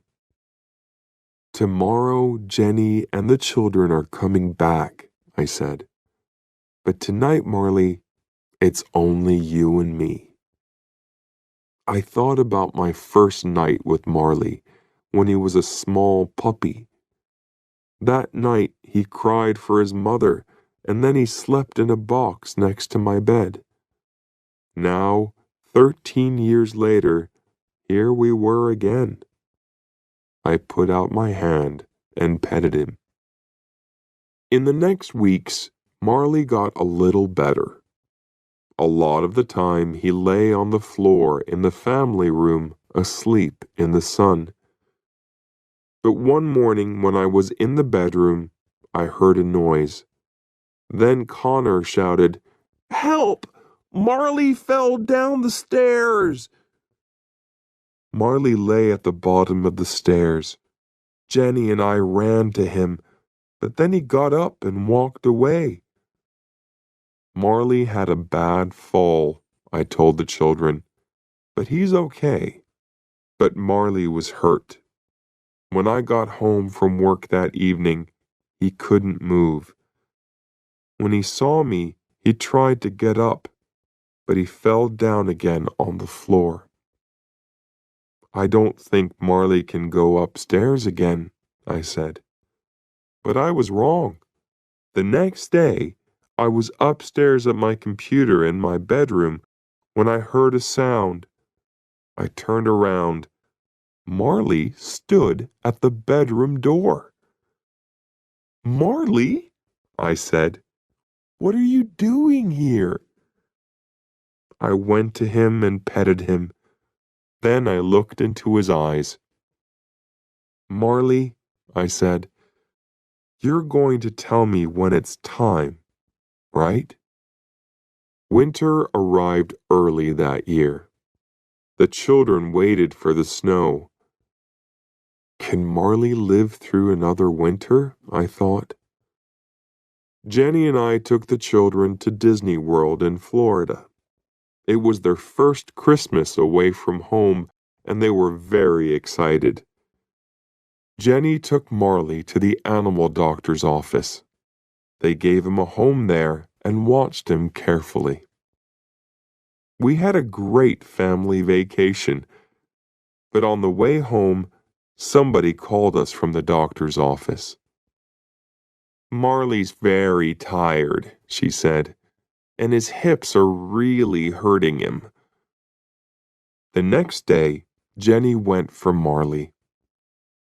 He got out of the car, but he couldn't walk into the house. He lay on the ground outside. Jenny called me at work. I can't get Marley inside, she said. He can't get up. I left my office and went home. When I arrived, Marley was inside the house, but he was very sick. He lay on the floor. For the first time in 13 years, he didn't get up when he saw me. His eyes followed me, but he didn't move his head. I looked at his stomach. It was very big. I called the animal doctors. Bring Marley here now, a young woman doctor said. I looked at Jenny and she looked at me. Marley has to go to the hospital, we told the children. The doctors are going to try to make him better, but he's very sick. With Jenny's help, I put Marley into the back of the car. He lay on the floor. I petted his head. Oh, Marley, I said again and again. At the hospital, I helped him out of the car and took him inside. The young doctor took him away. Then she came back and showed me some pictures of the inside of Marley's stomach. I'm very sorry, she said quietly. We can't do anything for Marley now. I understand, I said. Please, can I say goodbye to him? Yes, of course, she said. Have as much time with him as you want. Marley was asleep. I got down next to him and ran my fingers through his fur. I held up each ear in my hands. I opened his mouth and looked at his teeth. Then I held up his front paw. I want you to understand something, Marley, I said. Sometimes we called you the world's worst dog. But you're not. We never told you this before. But you're a great dog, Marley. A great dog. I sat with Marley for a long time. Then I called the doctor. I'm ready now, I said. I held Marley's head, and the doctor gave Marley something. It didn't hurt him. He died quietly. I want to take Marley home, I said. Two people brought a large black bag out to my car. Then I thanked the doctor and drove away. When I got home, the children were in bed. I put my arms around Jenny and we cried for a long time. Later, we went outside. We took the black bag out of the car and put it into the garage. Next morning, Jenny told the children about Marley. They were very sad and started to cry. "It's okay," I said. "When you have a dog, this always happens. Dogs don't live as long as people." Connor made a picture and wrote a letter for Marley. To Marley, I loved you all my life. You were always there when I wanted you. Your brother, Connor Richard Grogan. Colleen made a picture of a girl with a big yellow dog. She wrote under the picture, I will never forget you, Marley. I found a very good place for Marley, in the ground under two big fruit trees. I put the black bag in the ground, and Jenny and the children watched. After I finished, everybody said, We love you, Marley. Then we went back to the kitchen and told stories about Marley. Sometimes we laughed, and sometimes we cried. The next days were very difficult. The house was very quiet. When I came home at night, there was no Marley. Jenny cleaned the house, but his fur was everywhere. One morning, when I put on my shoes, I found some of Marley's fur inside them. Marley was my dog for 13 years. He wasn't an obedient dog, but he was important in my life. I wanted to tell other people about him, so I wrote about him in my newspaper. Nobody called Marley a great dog or a good dog. He was wild and crazy. He had to leave obedience school. He chewed things, and he wasn't very intelligent. But he understood people's feelings, and he was very good with children. A person can learn a lot from a dog. Because of him, I listened to my feelings. Because of him, I enjoyed winter sunlight and the snow and a walk in the woods. Because of him, I can be a good friend. A dog can show us the important things in life. A dog isn't interested in fast cars or big houses or expensive clothes. Give a dog your love, and he will give you his. Many people read about Marley in the newspaper. Animal lovers called me and wrote to me. They wrote to me about their love for dogs. They wrote about their feelings when their dogs died. Many people wrote funny stories about their dogs. Some people wrote, Marley wasn't the worst dog in the world. My dog's the worst dog in the world. I began to feel better. I took the letters home and showed them to Jenny. She laughed too. Winter came to an end, and it was spring. Our yard was full of flowers. I didn't think about Marley all the time. When I thought about him, I usually remembered the happy days. In many ways, life without a dog was easier. The house and the yard were clean. We could enjoy going out to dinner, but something about our family wasn't right. One morning, Jenny showed me the newspaper. "Look at this," she said. It was an ad for a dog. I saw a photo of a big yellow Labrador. I looked at the photo, then I looked again. "That's Marley," I said. "It isn't Marley," said Jenny. "Look." Under the photo was the dog's name, Lucky. I read, "I'm looking for a new home and a new family. I want a quiet home because I'm a little wild." We read the ad and looked at the photo again. We didn't say anything for some time.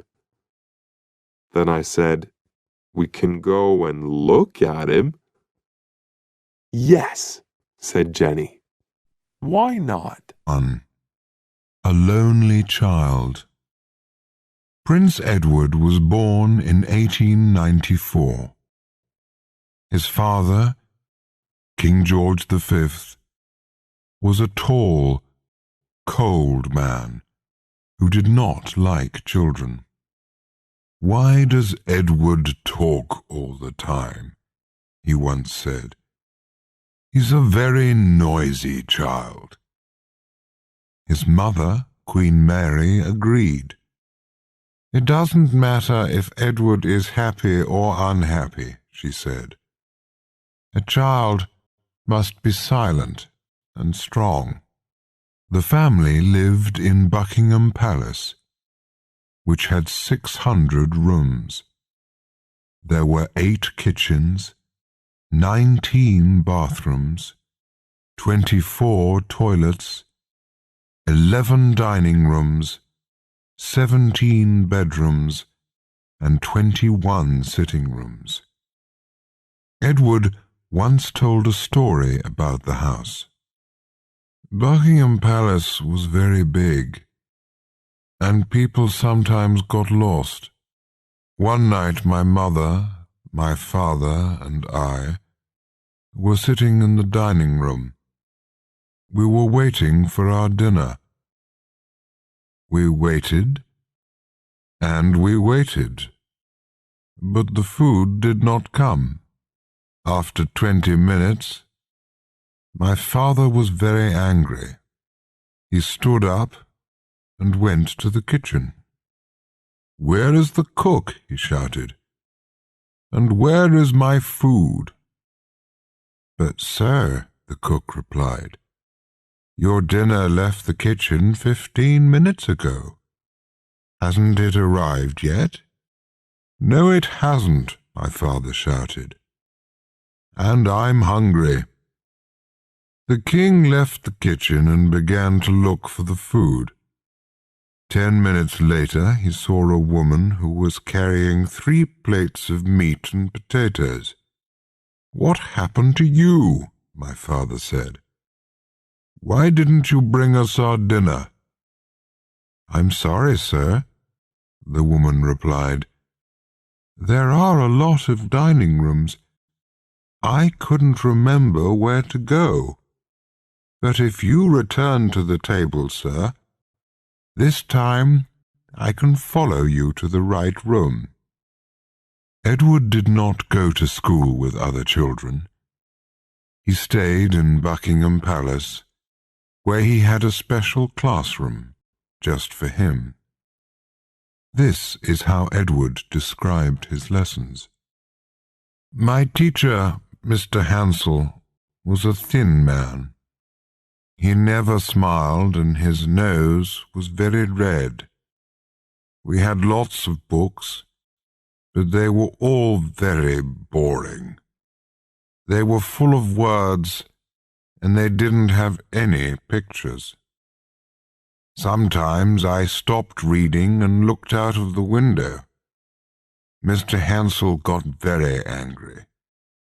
He took a stick and hit me on the arm. "Don't look out of the window, little boy," he shouted. "Look at the book." He hit me many times, and my arm was red. Every Friday, the teacher took me to my father's room. "And what has my son learnt this week, Mr. Hansel?" the king asked. And the answer was always, "Not very much, I'm afraid, sir. Edward doesn't like his lessons. He never listens to what I say." When Mr. Hansel left the room, my father was angry with me. "What's wrong with you, child?" he said. "Are you stupid? Why can't you learn anything?" "But the lessons are so boring, sir," I replied. "And Mr. Hansel hits me." "I don't understand you, Edward. You're a baby. You're so weak. You'll never be a good king. A king must be strong. Go to your room and stay there until the morning." "I spent many days alone in my room," Edward wrote later. "I never played with other children, and I didn't have any friends. I lived in the most beautiful house in England, but I was always lonely and sad. I saw my mother once a day at dinner time, and I saw my father 3 or 4 times a week, but they never gave me any love. I was afraid of them, and everything I did was wrong." Chapter 2. The Prince of Wales. In the spring of 1911, King George called Edward into his room and said, "Next month, I'll make you Prince of Wales, and these are your clothes for the ceremony." The king opened a small cupboard, and Edward started to cry. "But, father," he said, "I'm 16 years old now. I can't wear soft shoes and a skirt. I'll look like a girl. Why can't I dress like other people?" "Because you're different and special," his father replied. "And one day you'll be king." Edward cried for the next 2 days, but there was nothing he could do. And so, on the 10th of June 1911, the family drove to Carnarvon Castle in North Wales, and the ceremony began. The king put a small gold crown on Edward's head. There was music and dancing, and the crowd began to shout. The new Prince of Wales closed his eyes. "I feel terrible," he said. "Can we go home now?" "Not yet," the king replied. "The people want to see you." Edward walked to the front of the castle and looked down at the crowd. He was shaking, and his face was red. "Smile, Edward," the king said. "You are happy." A few hours later, the family were driving back to Windsor. "Wasn't that a lovely day?" Queen Mary said. Edward took off his shoes and looked out of the window. "Never again," he thought. "Never again." Chapter 3. The Royal Star. After a year at Oxford University, Edward went to fight in the First World War. He wrote, "I lived in a house with 25 other soldiers. At night, we talked about our lives and our families. It was very interesting. I could speak freely to different people, rich and poor, young and old, but I also saw the blood and noise of war. One day in 1916, my driver took me to the town of Loos in Belgium. I got out of the car and walked to the top of the hill. Down below me there was heavy fighting, and I felt very sad. An hour later I returned to my car. I'll never forget what I saw. My driver was dead. While I was away, somebody shot him in the neck. When the war finished in 1918, Edward returned to Buckingham Palace. One night he was talking to his father in the dining room. "I don't understand why countries fight," the prince said. "The war has finished, but nothing has changed. There are still millions of poor and hungry people. It's not right.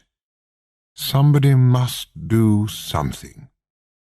"Well," King George replied, "you can't change the world if you sit by the fire.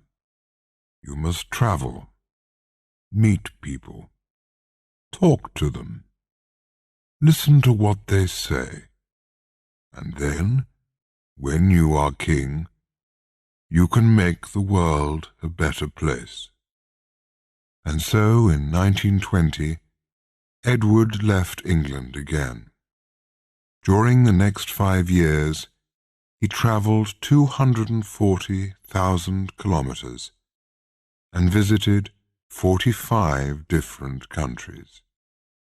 He saw India, Argentina, Nigeria, Mexico, New Zealand, Germany, and Japan. When he came to Toronto in Canada, there were 500,000 people in the streets to meet him. Everywhere, thousands of people waited to see him. There were crowds of 190,000 in Cape Town, 300,000 in Paris, 500,000 in New York, and 750,000 in Melbourne. "Edward is the first royal star," one newspaper wrote, "and he is now the most famous man in the world. In the old days, princes were cold and bored, but Edward is different. He gets out of his car and walks down the street. Every 2 or 3 minutes he stops and speaks with the crowd. He laughs, he smiles, he shakes 1,000 hands. He is a man of the people with a heart of gold." Chapter 4. The Meeting. In the autumn of 1930, Edward went to stay with his friends Lord and Lady Furness. This is how he described that weekend in a book called A King's Story. "On Saturday, the weather was cold and windy. It was raining heavily, so we could not ride our horses. We decided to stay in the house and have an early lunch with some of Lady Furness's friends. At 1 o'clock, Wallis arrived with her husband. She was beautifully dressed, and she smiled all the time. She spoke with Lord Furness for a few minutes, and then Lady Furness brought her over to see me. 'Sir, I would like you to meet one of my dearest and sweetest American friends, Mrs. Wallis Simpson.' 'How do you do, Mrs. Simpson?' I said. 'Please, come and sit down.' Lady Furness left us, and we began to talk. I could see that Wallis was not feeling very well. She had a bad cold, and her eyes were red. "I'm afraid that our English houses aren't very warm," I said. "We don't have American central heating here." There was a long silence. Mrs. Simpson turned her face and looked out of the window. Then she said, "You have disappointed me, sir." "And why is that?" I asked. "Because everybody asks me about American central heating. I thought that the Prince of Wales would talk about something more interesting." I began to laugh. "What's the matter, sir?" Wallis asked. "Have I said something wrong?" "No," I replied. "I'm laughing because you didn't lie to me. You told me the truth. But why is that funny? Doesn't everybody do that? One day I'll be King of England," I replied, "and people are afraid of me. If I say that the sky is yellow, they say, 'Yes, sir, you are right.' If I say that Wednesday is the first day of the week, they say, 'Yes, sir, you are right.' And if I say that Scotland is bigger than Canada, they say, 'Yes, sir, you are right.' But you told me that I was boring. You told me the truth. I like that." There was another silence, and then Wallis began to laugh. "Can I say one more thing, sir?" "Yes, Mrs. Simpson. What is it?" "It's your trousers, sir." "My trousers?" "Yes, sir. They are black, and your shoes are brown. These two colors don't look right together."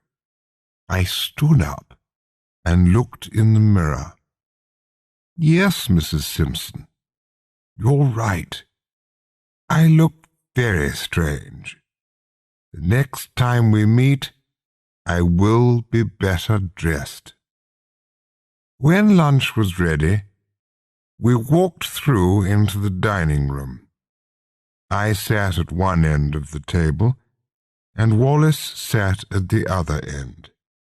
I was watching her very carefully. I thought how beautiful her hands were. She began talking to Lady Furness, and then, a few minutes later, she turned and smiled at me. I felt very happy. After lunch, Wallis came over to say goodbye. "My husband and I have to leave now, sir. We're going to another party in London." I wanted to speak to her, but I could not find the right words. I don't know why. We shook hands, and Wallis walked away.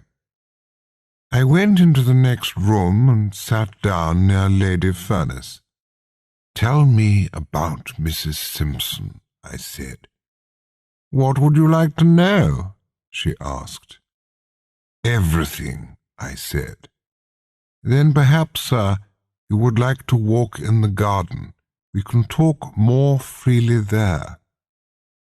We stood up and left the house by the back door. We walked slowly through the trees, and Lady Furness told me about Wallis. Chapter 5. Wallis. This is how Lady Furness described Mrs. Simpson's early life to Edward. Wallace was born in Baltimore. She never knew her father. He died when she was 5 months old. But her mother was a strong and loving woman, and Wallace was a happy child. When she was 20, she married a man called Winfield Spencer. For the first few years they were happy together. But one day Winfield lost some money in the street. He was very angry. When he came home, he took a bottle of whiskey from a cupboard and began to drink. That night, he hit Wallace in the mouth. She screamed, and he hit her again. There was blood on her face, and she was shaking like a leaf. "Please, Winfield," she said, "no more." But Winfield took her arm and pulled her up the stairs.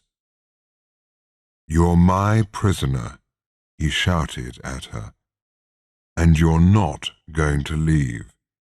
Then he pushed her into the bathroom and locked the door. The next morning, Wallace went back to her family. "I can't stay with him," she said. "I want a divorce." "Poor Wallace," Edward said. "But what happened next, Lady Furness?" "Well," said Lady Furness, "a few months later she met a fine man called Ernest Simpson. He's quiet, but interesting. They got married, and they now live in a beautiful flat in the centre of London." "And are they happy?" asked Edward. Lady Furness looked at the prince and smiled. "I don't know, sir," she said. "I don't know." During the next 2 years, the prince saw Wallace once or twice a week. They had the same friends, and they often met at parties. "Mrs. Simpson knew a lot about life," Edward once said. "She loved books, food, people, and travel. She was very beautiful, and her eyes were full of fire. She was friendly and easy to talk to, and after a while I opened up my heart. We had no secrets. I told her everything, and that's how it all began." "His eyes were always sad," Wallace said about Edward. "And sometimes he looked like a child, so young, so quiet, so weak. He had no real friends. Perhaps people were a little afraid of him, but he was a warm and kind man. When he talked to me, I felt my heart jump. I wanted to be alone with him, but I knew that wasn't possible." Did the prince love me in those early days? No, I don't think so. But each time we met, we just felt closer and closer. In June 1933, Edward gave a birthday party for Wallace, and during the next few months, he visited the Simpsons' flat in London almost every day. One evening, the prince asked Wallace and Ernest to go skiing in Austria. "I'm sorry, sir," Mr. Simpson replied. "I have to go to America on business, but perhaps Wallace and her aunt can come with you." "We went to Kitzbühel as friends," Wallace wrote later. "But when we came home, we were in love. and a few months later, the prince asked me to marry him. It was just like a dream. Chapter 6. The King is Dead. Long live the King. In January 1936, Edward went to Windsor for a few weeks. He was tired of town life, and he wanted to work in his garden and ride his horses. But then, one afternoon, there was a phone call from Queen Mary. "Edward," she said, "you must come back immediately. Your father is very ill, and I think he's going to die." When Edward arrived, he went straight to his father's room. He walked to the side of the bed and kissed his father's white face. The king opened his eyes and smiled. Then he took his son's hand and said, "Be a good king, Edward, and be good to your mother." "Yes, father, I will." The king closed his eyes and did not speak again. Just after midnight, he died. Then Queen Mary took Edward's hand and kissed it. "My child, you are now king," she said softly. "God be with you." His 3 brothers came to him one by one, and they each kissed his hand. "The king is dead. Long live the king," they said. At 1 o'clock, Edward left the room to telephone Wallace. "My father is dead," he said. "I'm so sorry, sir." "I must stay here for a while," Edward went on. "But I'll phone you at the weekend. Nothing will change between you and me. I love you more than ever, and you will be my queen." "Let's not talk about that now," Wallace replied.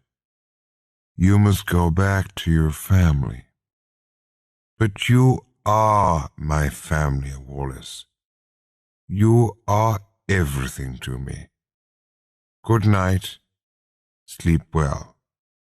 When Wallace put the phone down that night, she suddenly felt afraid.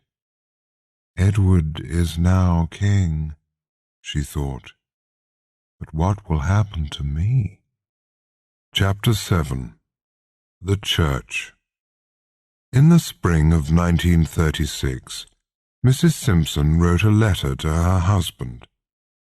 "Dear Ernest," she wrote, "you have been very kind to me. You are a good and strong man. But I must tell you that our marriage is finished. I am in love with the king, and I want a divorce. Don't be angry. There is nothing you can do. I'll never forget you, but I have to be free." Ernest replied immediately, "Your letter arrived this morning. I will do what you ask, but I'll never stop loving you. And if you need me, I'll always be here." That night the king and Wallace met at a small restaurant in Piccadilly. Edward read Ernest's letter again and again. "That's wonderful news," he said. "Nothing can stop us now." The next day, when Edward came down to breakfast, Gordon Lang, the Archbishop of Canterbury, was waiting for him. "Good morning, Gordon," the king said. "How nice to see you again. And what can I do for you?" For a minute the Archbishop said nothing. Then he opened a small black bag and took out 3 newspapers. I have come to see you about Mrs. Wallace Simpson, he began. The newspapers say that you want to marry her. Are these stories true, sir? Yes, Gordon. Wallace is going to be my wife. But that's not possible, the Archbishop replied. You know what the Church thinks about marriage and divorce. Divorce is wrong in the eyes of God. Edward smiled and then said, Can I ask you some questions about God, Mr. Lang? Yes, of course, sir. Is God happy when two people fall in love? Yes, sir, but... And is God happy when two people fall in love and get married? Yes, sir, but... And is God happy when two people fall in love, get married, and live happily together? Yes, sir, but...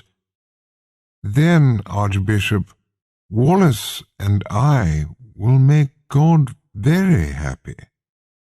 We are in love. We'll get married, and we'll live together happily. But you don't understand, sir, Mr. Lang replied. The Church says that divorce is wrong. Mrs. Simpson cannot leave Mr. Simpson and then marry you. You must forget about her and find another woman. Please, sir, I must ask you to think again. That is not possible, Edward said softly. When Wallace is free, I shall marry her. There was a long silence. The Archbishop looked down at the floor and shook his head. You're making a big mistake, sir, he said. The Church is very strong, and we will not have this woman as our queen.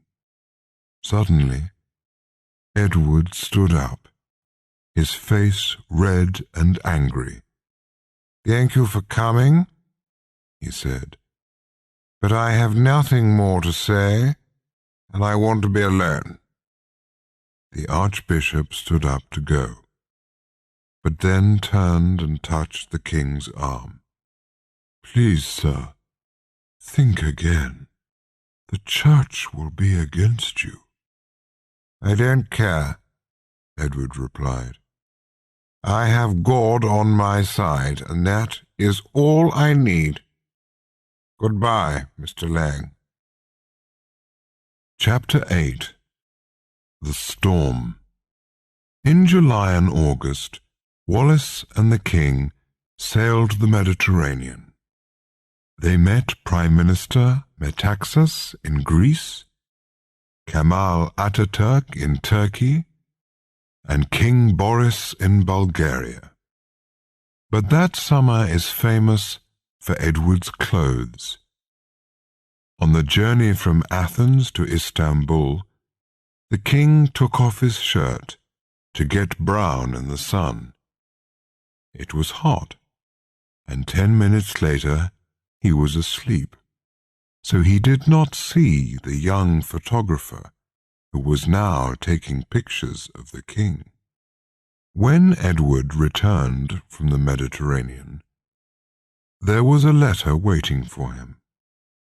It was from Mr. Albert Thompson of Birmingham, who wrote, I saw a picture of you in the newspaper this morning, and I felt very angry. I have never seen a king dressed as badly as you were.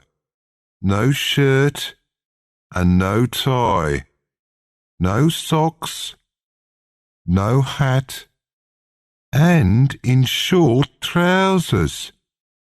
How could you, sir? Edward showed this letter to Stanley Baldwin, the Prime Minister. "What do you think of this?" the king asked. "Mr. Thompson is right, sir," the Prime Minister replied. "You want to be modern, but the people don't like it." Edward put the letter on the fire. "And do you think that divorce is modern, Mr. Baldwin?" The Prime Minister sat down. "Yes, sir," he began. "I've read about this Mrs. Simpson. She has 2 husbands still alive, and you must understand what that means, sir. She cannot marry a king." "But I cannot live without her," Edward said. "Then, sir," the Prime Minister replied, "I can see there's a storm coming. I have talked to your family and to Archbishop Lang, and we will not have this woman as our queen." That night, the Prime Minister and the King spoke for many hours. There were hundreds of questions, but only one answer. And so, in the early hours of the next morning, Edward said, "You tell me that Wallace cannot marry a king. So there is only one thing that I can do. I will give the crown to my brother and leave England. I must follow my heart. You tell me that it's a crime to fall in love. You tell me that it's wrong to be happy. How strange this country is." An hour later, Edward telephoned Wallace. "The Prime Minister says that a storm is coming," Edward said. "So I want you to go away." Wallace packed her bags and left for France. Then Edward went to see his mother. It was a sad, strange, and angry meeting. "Do you know what you are doing?" the Queen asked. "Look out of that window.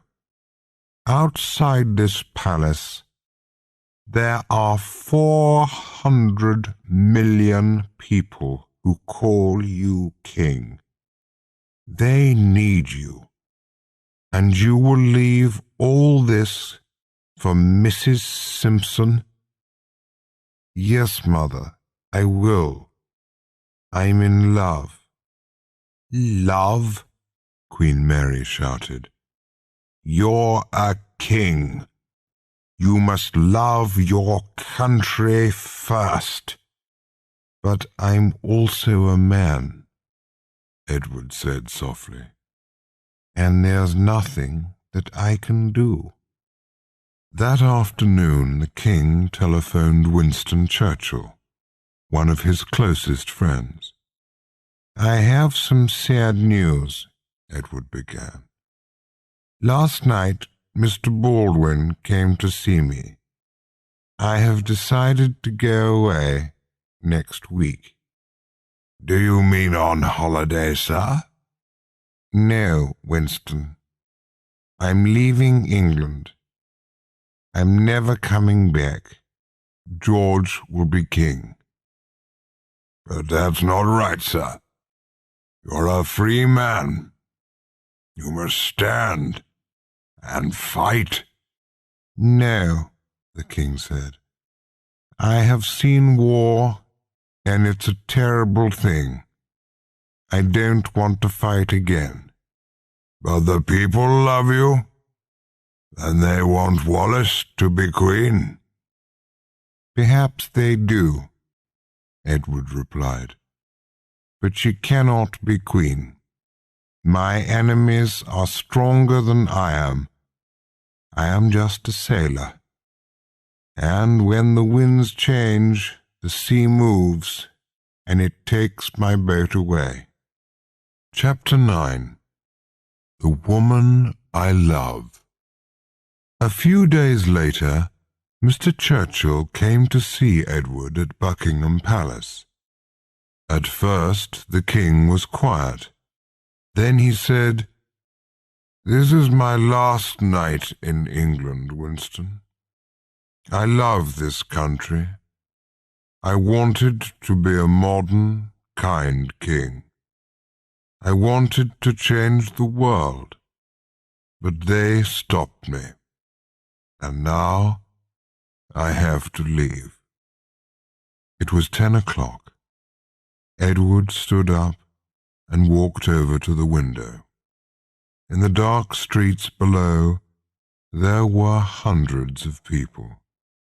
They were singing and calling his name. "Edward, Edward, we love Edward," they shouted. "Long live the king! Long live love!" Suddenly the king turned to Mr. Churchill.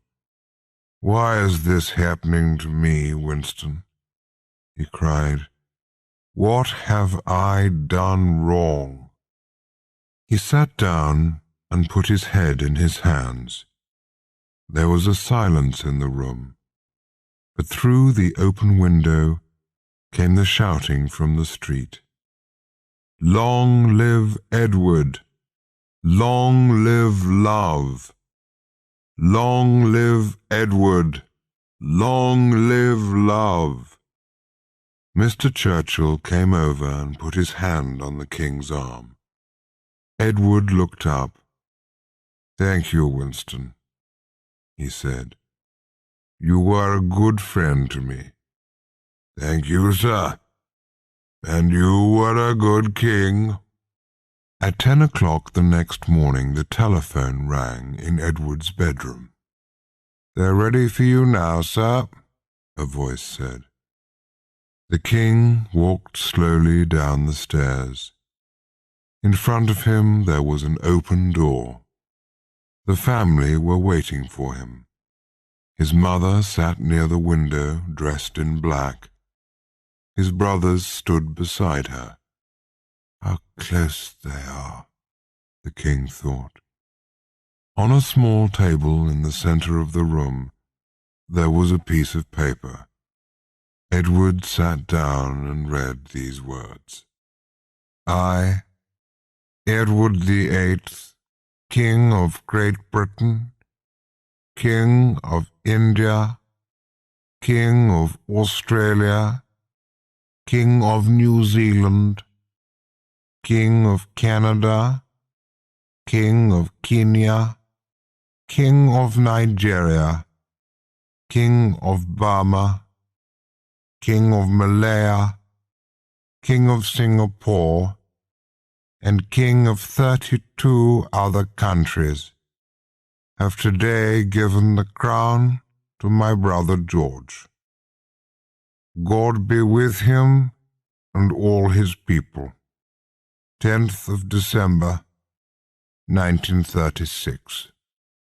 Edward took a pen and wrote his name at the bottom of the page. Then he stood up and kissed his brother's hand. "I never wanted this to happen," George said. "This is the worst day of my life." Edward walked over to his mother. "Before I kiss you," she said, "there are some things that I want to say. I have never understood you, child. This morning you were a king, but tonight you'll run from England like a thief. Alone, angry, afraid. You think that you're free, but you're not. You cannot be free. Everyone needs their family. Everyone needs their home. And tonight you have lost both those things. I love you.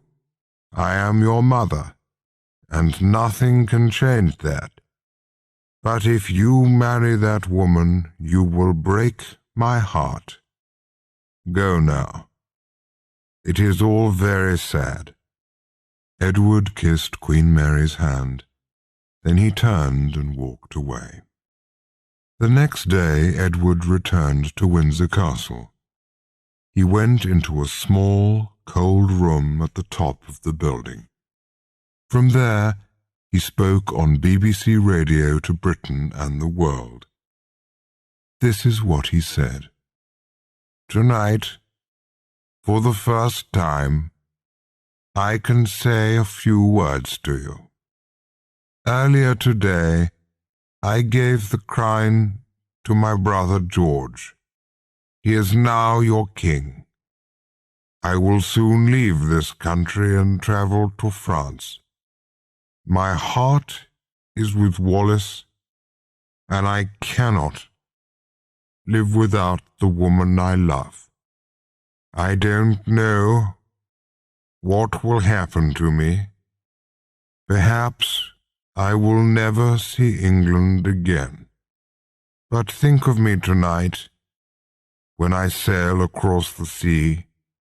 God be with you. Long live King George." Edward left Windsor Castle and got into a large black car. It was now midnight, and it was just beginning to rain. "Take me away as quickly as you can," he said. The car moved off into the darkness and the rain. "What a night," said the driver. "I think the sky is crying, sir." At 1:30 a.m., they arrived at Portsmouth. Edward got out of the car, and a voice said, "The king is here." Edward stopped and looked out across the open sea. There was a thin, cold smile on his face. "King," he said. "No, I am not the king. I am just a man in love." Then he turned and walked onto the ship and into the night. Chapter 10. The Wedding. The next morning Edward telephoned Wallace from Boulogne. "Did you listen to me on the radio?" he asked.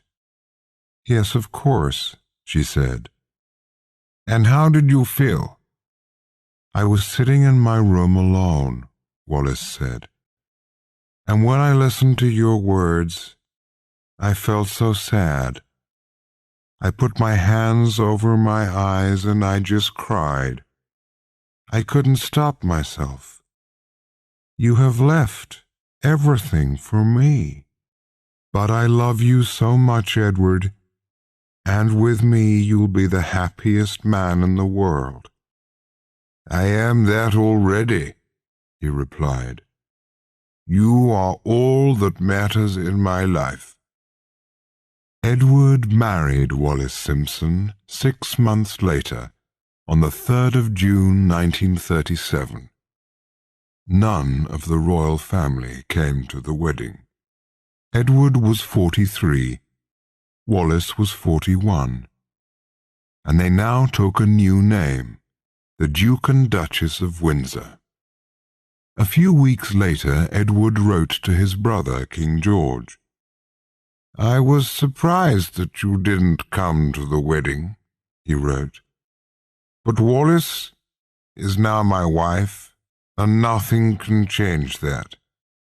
As you know, we have a house in Paris, but France is not my home, and I want to live again at Windsor, with Wallace by my side."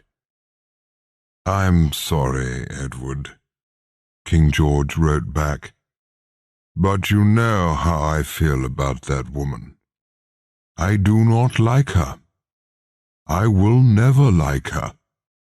You can live here, but Wallace cannot." "My brother," Edward said later, "pushed me away like a dog. I will never forget what he did.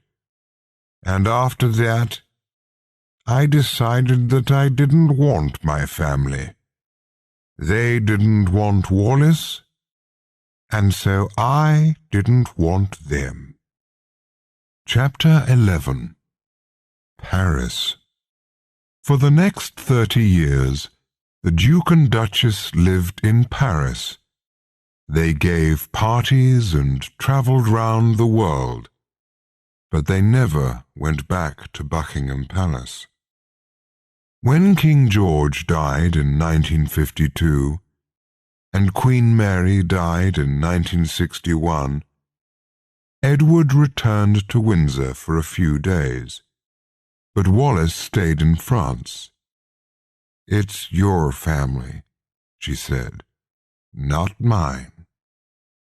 But then, in 1966, the Duke and Duchess met Queen Elizabeth, the daughter of King George, at a small party in London. After 30 long years, it was time to forget the past. Elizabeth kissed the Duchess and touched her arm. Then she turned to the Duke and said, "Wallis is so beautiful, Uncle. I think you're a lucky man." "That day, Elizabeth was very kind to us," Edward wrote later. "But why couldn't my mother or my brother say those words to me?" On BBC television in 1969, the Duke and Duchess spoke about their life together. "Do you argue?" someone asked them. "No, not really," the Duchess replied. "But there's one thing about my husband that I really don't like. He is always late. It doesn't matter if he's meeting a queen, a president, or a film star. He can never arrive on time. I don't know why. I have tried to change him, but it's just not possible." The Duke smiled and touched her hand. "I know that I'm often late," he said, "but on our wedding day, I arrived at the church 20 minutes before you. I was early and you were late." "Yes, that's true," the Duchess said, and they both laughed. "You could see real love in their eyes," one newspaper wrote. "They were on television, but they forgot about the cameras and the millions of people who were watching. They were just two people in love." The Duchess was famous for her jewelry. "After my husband," she once said, "I love jewelry more than anything else in the world." And after 35 years with the Duke, she had hundreds of pieces, which came from all over the world. "I have never met a more beautiful woman than Wallis," Edward wrote, "and I love giving her presents. She has given me so much happiness. I buy her jewels to say thank you." In May 1972, the Duke became ill. When the doctor arrived, he listened to Edward's heart and then said, "How many cigarettes do you have a day, sir?" "About 40 or 50, the Duke replied. "But please don't ask me to stop. I've smoked for 60 years, and I cannot change now." That night, Edward called Wallis into the room. "I feel very tired," he said, "and I'm afraid. I love you. I have been very happy with you, and you have been a wonderful wife. When I die, I want you to take my body back to Windsor. Will you do that for me?" "Yes, of course," she said, and they both began to cry. The Duke of Windsor died 1 hour later with Wallis by his side. 3 days later, a blue aeroplane arrived in Paris. Wallis went back to England with the Duke's body, and for the first time in her life, she entered Buckingham Palace. A week later, the Duchess returned to France, and for the next 14 years, she lived alone in Paris. The big house was dark. The doors were locked, and she did not go out. In the afternoons, she sat in the dining room with Edward's love letters. "They were so beautiful," she said. "I read them again and again." But then, in 1986, Wallis became ill. She went to a small hospital near the house, and a few days later she died. "Without Edward," she once wrote, "my life was empty." She was buried in England next to her husband at Windsor. "It's a strange thing," one newspaper wrote. "When they were alive, the Duke and Duchess could never live in Britain. It was only in death that they could be there together." Chapter 12. Long Live Love.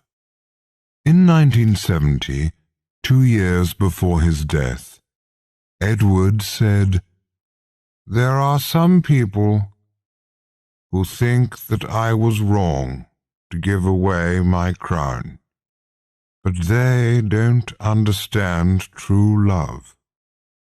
When I was young, I lived in Buckingham Palace. I could have anything that I wanted, but I wasn't happy because my heart was empty. Then I met Wallis, and everything changed. For half of my life, I have lived here with the most beautiful woman in the world, and she is everything to me. When I sit in my garden with the Duchess by my side, I sometimes think about my early life. I remember the days alone in my bedroom. I remember the teacher who hit me with a stick. I remember the war and my travels around the world. And then I remember the crowds of people below my window who shouted, 'Long live love.' On my last night in London, I spoke with Winston Churchill. In the middle of our conversation, he said, 'I think, sir, that the best things in life are free.' I have never forgotten those words, and now, many years later, I understand what they mean. You cannot buy happiness, and you cannot buy love. To be happy deep inside your heart is the most wonderful thing in the world. I have been a lucky man, and so I say, thank God for Wallis, and long live love."